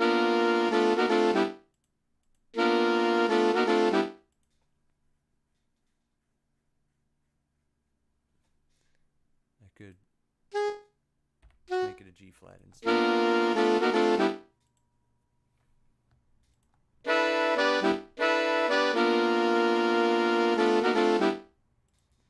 Okay, I gotta stick with that. Sounds good to me. Let's harmonize the rest of this and call it. Alright, this is getting pretty low. So Barry sax can handle doubling this. All of that. Perfectly fine doubled. Let's get some harmony. Basically tonicizing every chord tone with a half step below. So let's do it. Not a whole lot of mystery there.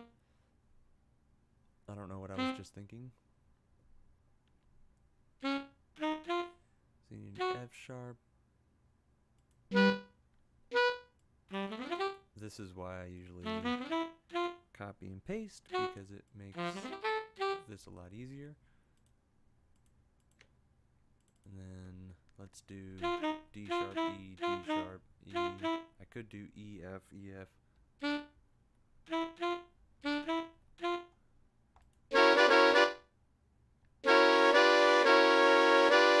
Or I could do D sharp E, D sharp E.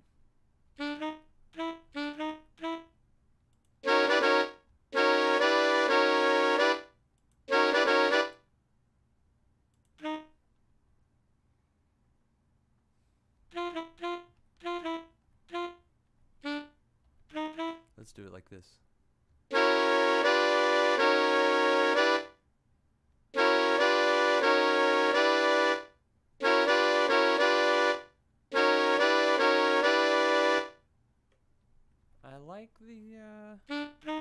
I like having a 6 chord actually. I think it sounds nice. Now what's awesome is I can take this stuff. Let's see, this is already the melody, so I can take this. No, wait. This is the melody, so oh man, it's not doing that.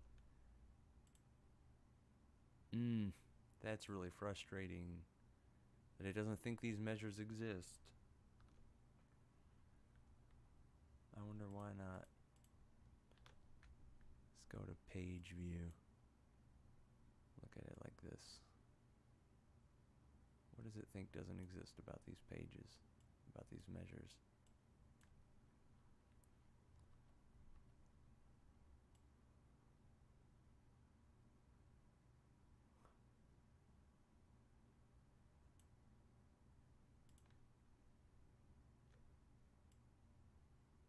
Okay, now they exist. So maybe it was the view that was messing things up. Just was having a little bit of a hiccup here. Sweet. Okay. So what is that again? Oh, okay. And these two are gonna go up and over.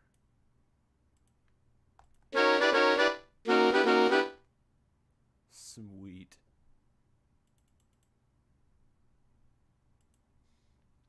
And then it changes a little bit, right? Yeah.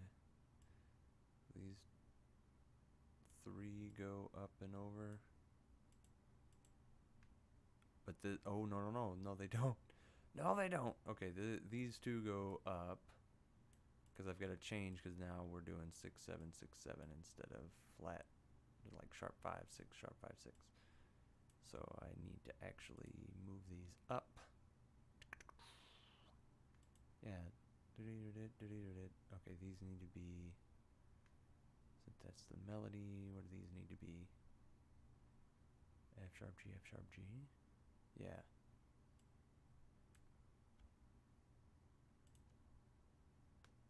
Oof. That was not the desired result. Starting to get a little low.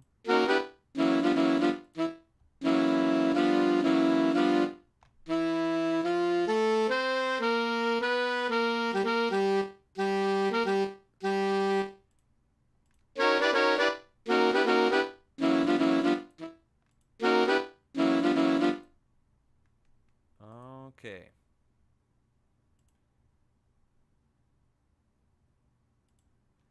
This is gonna start to get a little weird. Let's see if we can make this happen.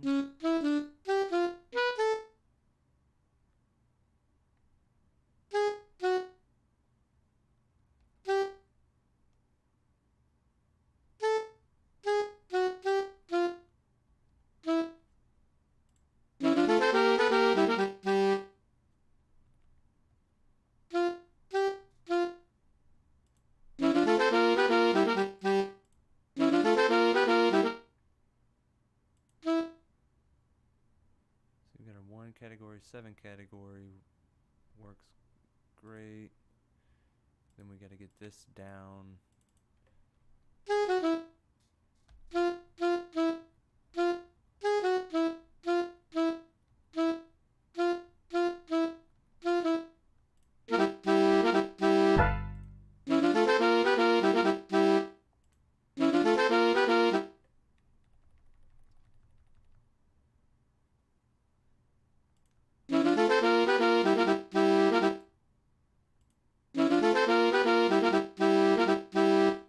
Cool. That works out great. All right. Oof. 3. Cool.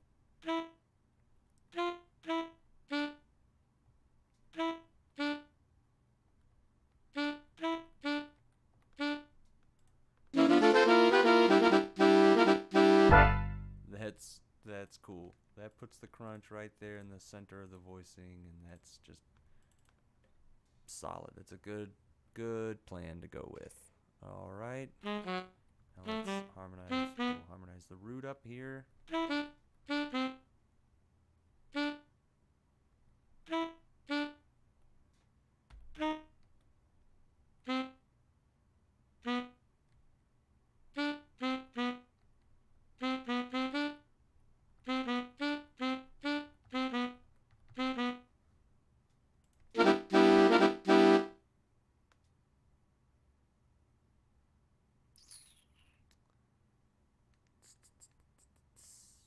Man, do I want to add another.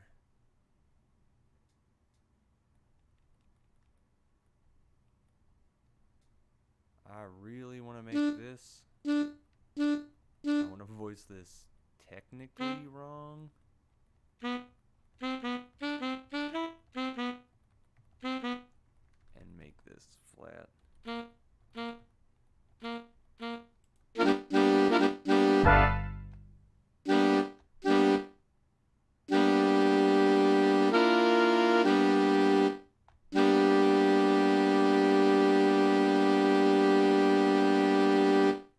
Just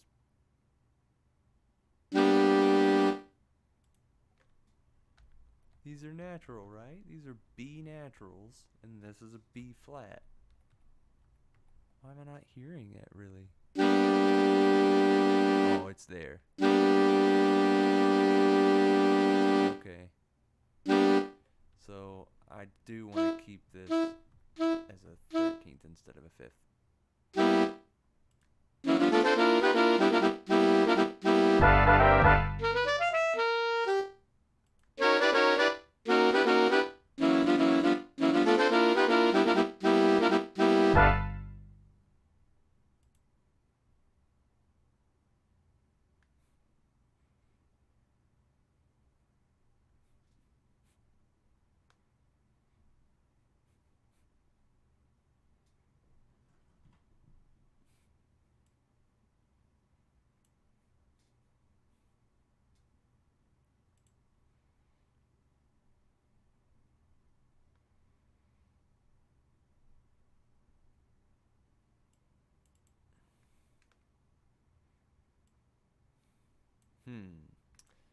This is getting a little high. Could switch to drop voicing on this note here. Oh, that's a root category already.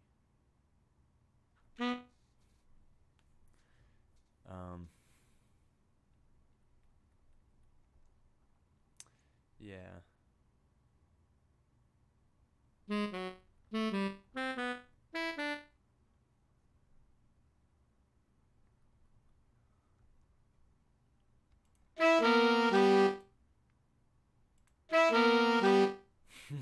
That's just fun, man. You can't, I don't know, you really probably can't convince me otherwise.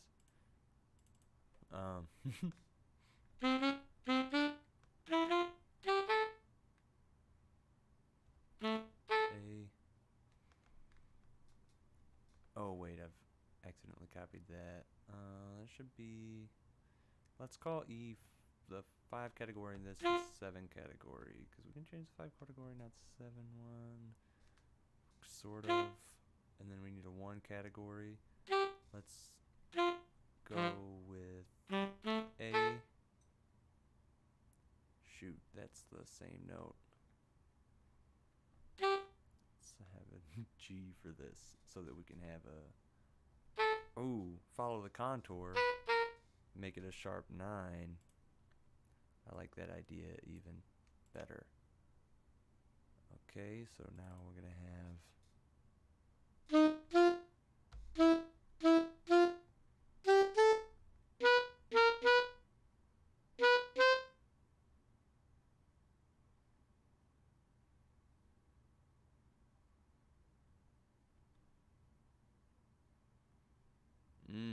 this has put me in an awkward position. No, it hasn't. Good.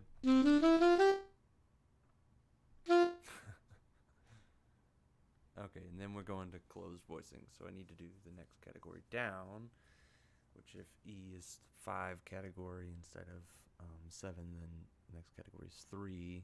So that's perfect. And then that's root category, so that's 7. And then another root.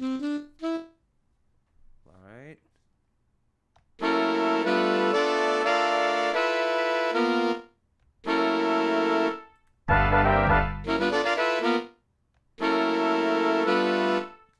What the heck? Why is it still playing the trumpet notes there?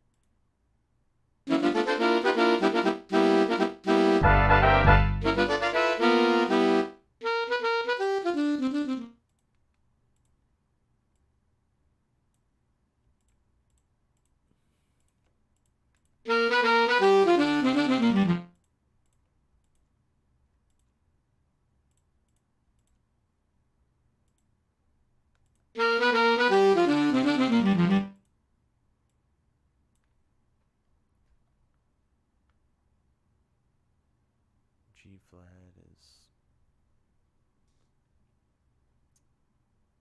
an A flat. This is not 2 down. Oh, that's a B flat, so that's low C. I don't know what I was thinking.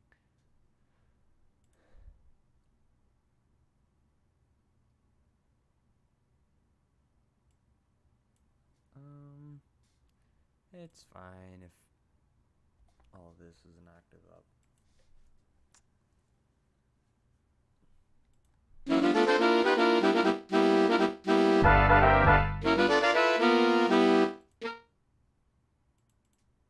You know what I could do?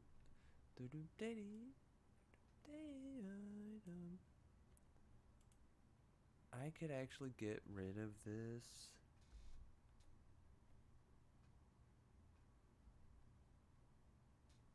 And make it that. Yeah, actually, I like that. If you're wondering how I'm doing this, I'm putting a note there, clicking R to turn it into a rest, go into the triplet and pressing 9 to take away the tuplet modification. I could also select the rest like that and then do this. What I really want here is to have this short note in the middle, and that kind of gets rid of that weird note I was having before.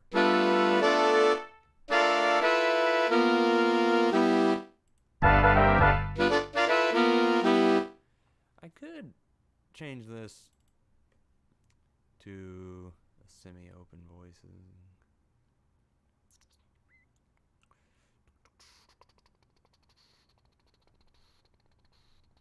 But then I would have to have root.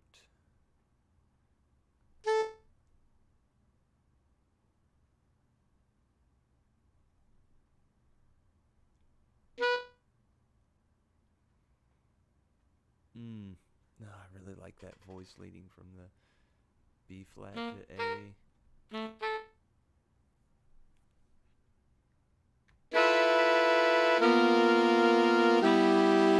The not crunchy, crunchy, not crunchy. Unison. I think that's beautiful.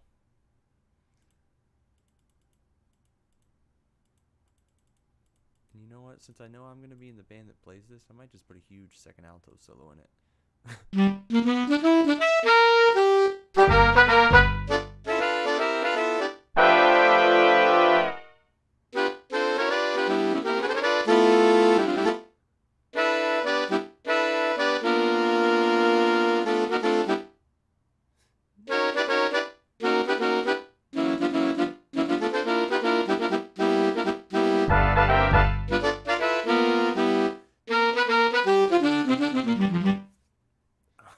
Oh, yeah, I consider that a massive success as far as sax solo goes.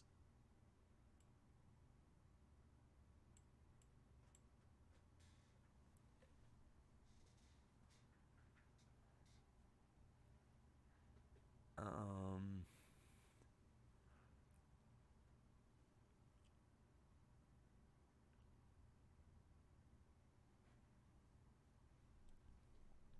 I could have a little more development here.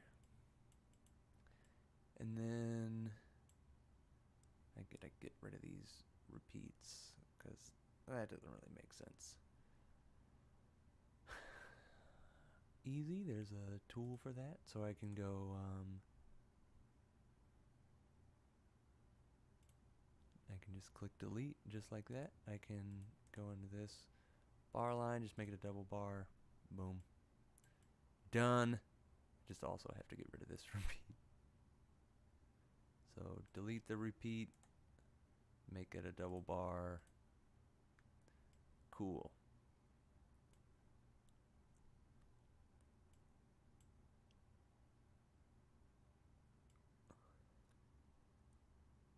All right. So I've got a fully fleshed out sax solo that I'm ecstatic to have. Like, it sounds, I think it sounds really great.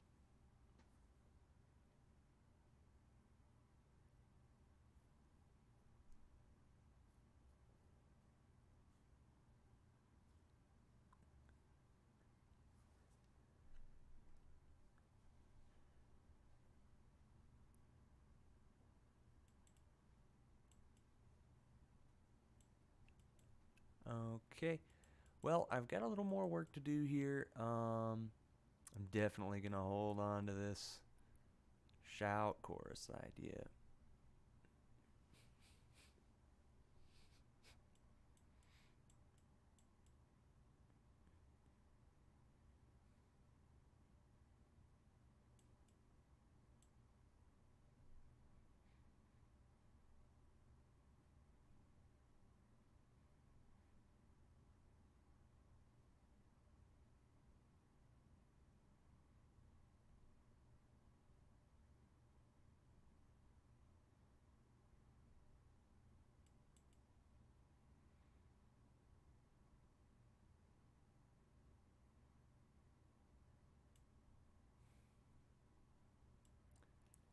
Yeah.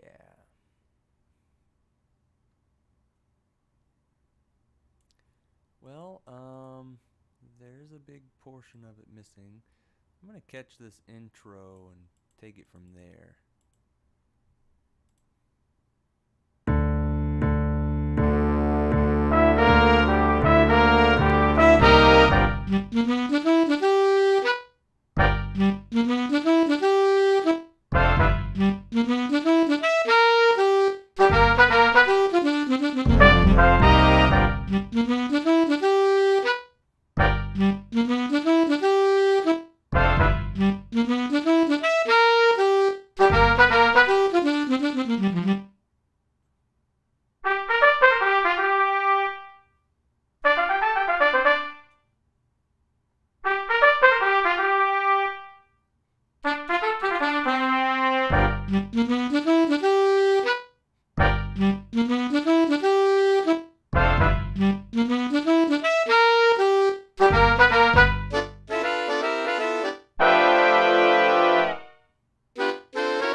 Let's put some dynamic, or, well, I mean, maybe some.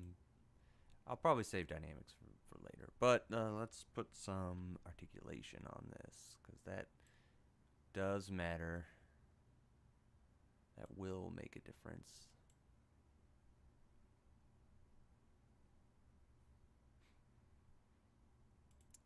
As you could hear, I think the first bar, you could tell it makes a difference.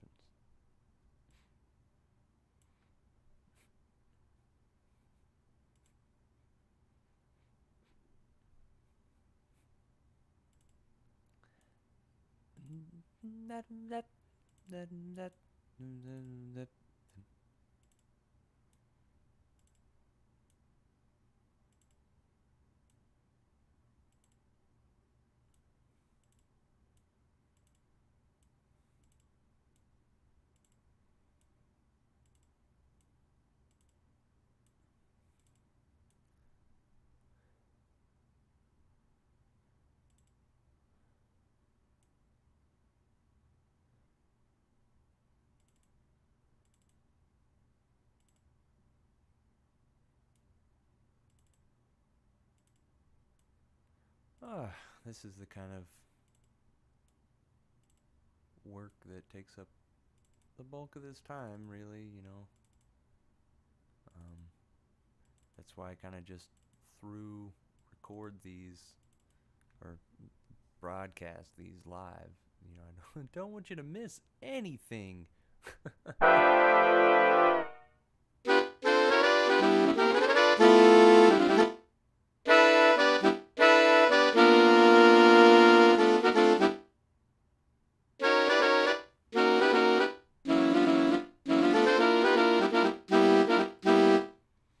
All right.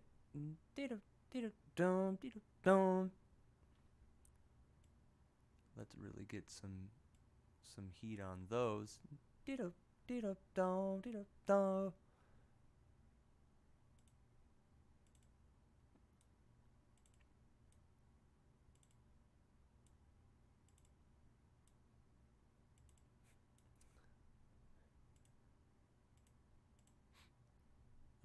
Okay.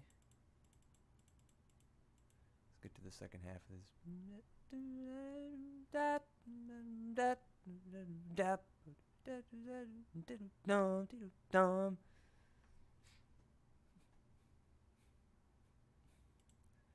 Let's put an accent over this. Make sure we get that happening. Why are you being weird about that?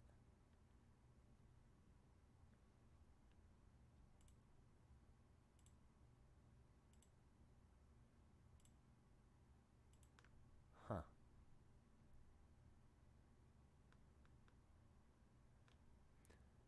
And then I can get it on these and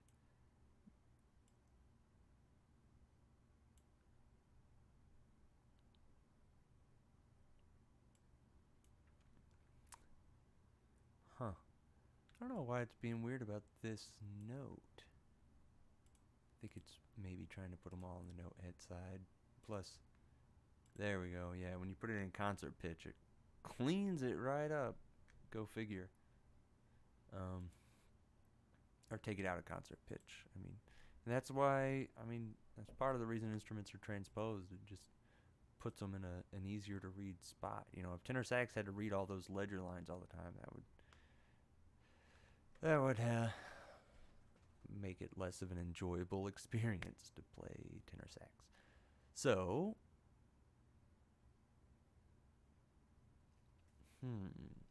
I thought I made that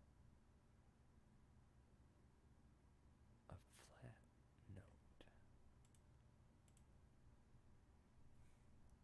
Because the whole point was for it to be... Oh, that's a D flat. Going to... No, it's not. It's a B flat going to A.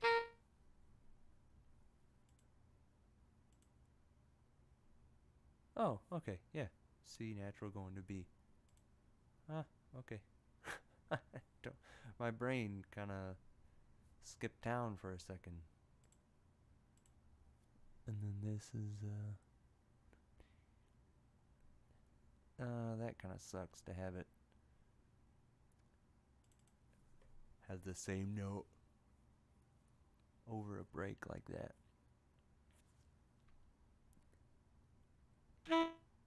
I'd rather have something like that happen.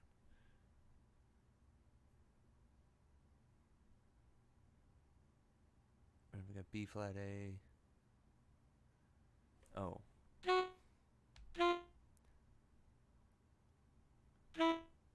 Could just do that.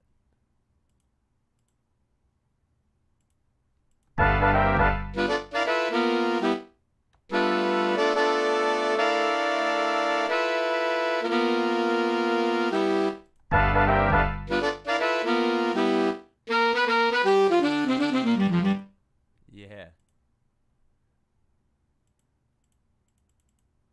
Okay. Well, look, I've got a lot of material down. Really what's left is solo sections, background figures, which are easy to write. I think the biggest part that's left is, and I've got this idea for a shout chorus already that's very helpful. Main things left are, you know, that may have been why it was skipping around, because there was a multi-measure rest over all this before I started editing. Because that's what happened there too. It interrupted a multi-measure rest. Got the shout chorus idea down, which is going to help me flesh out that part just immensely.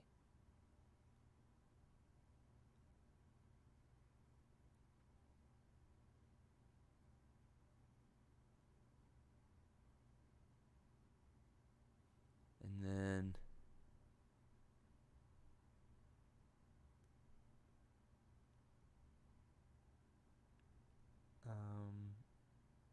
another little development section, I think.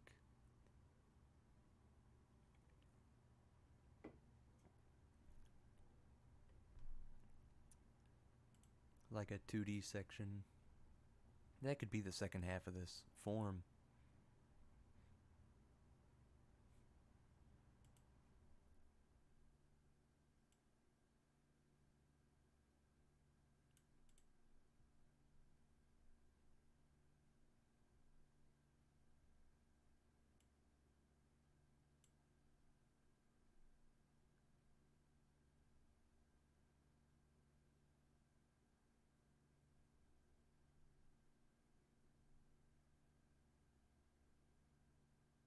Yeah.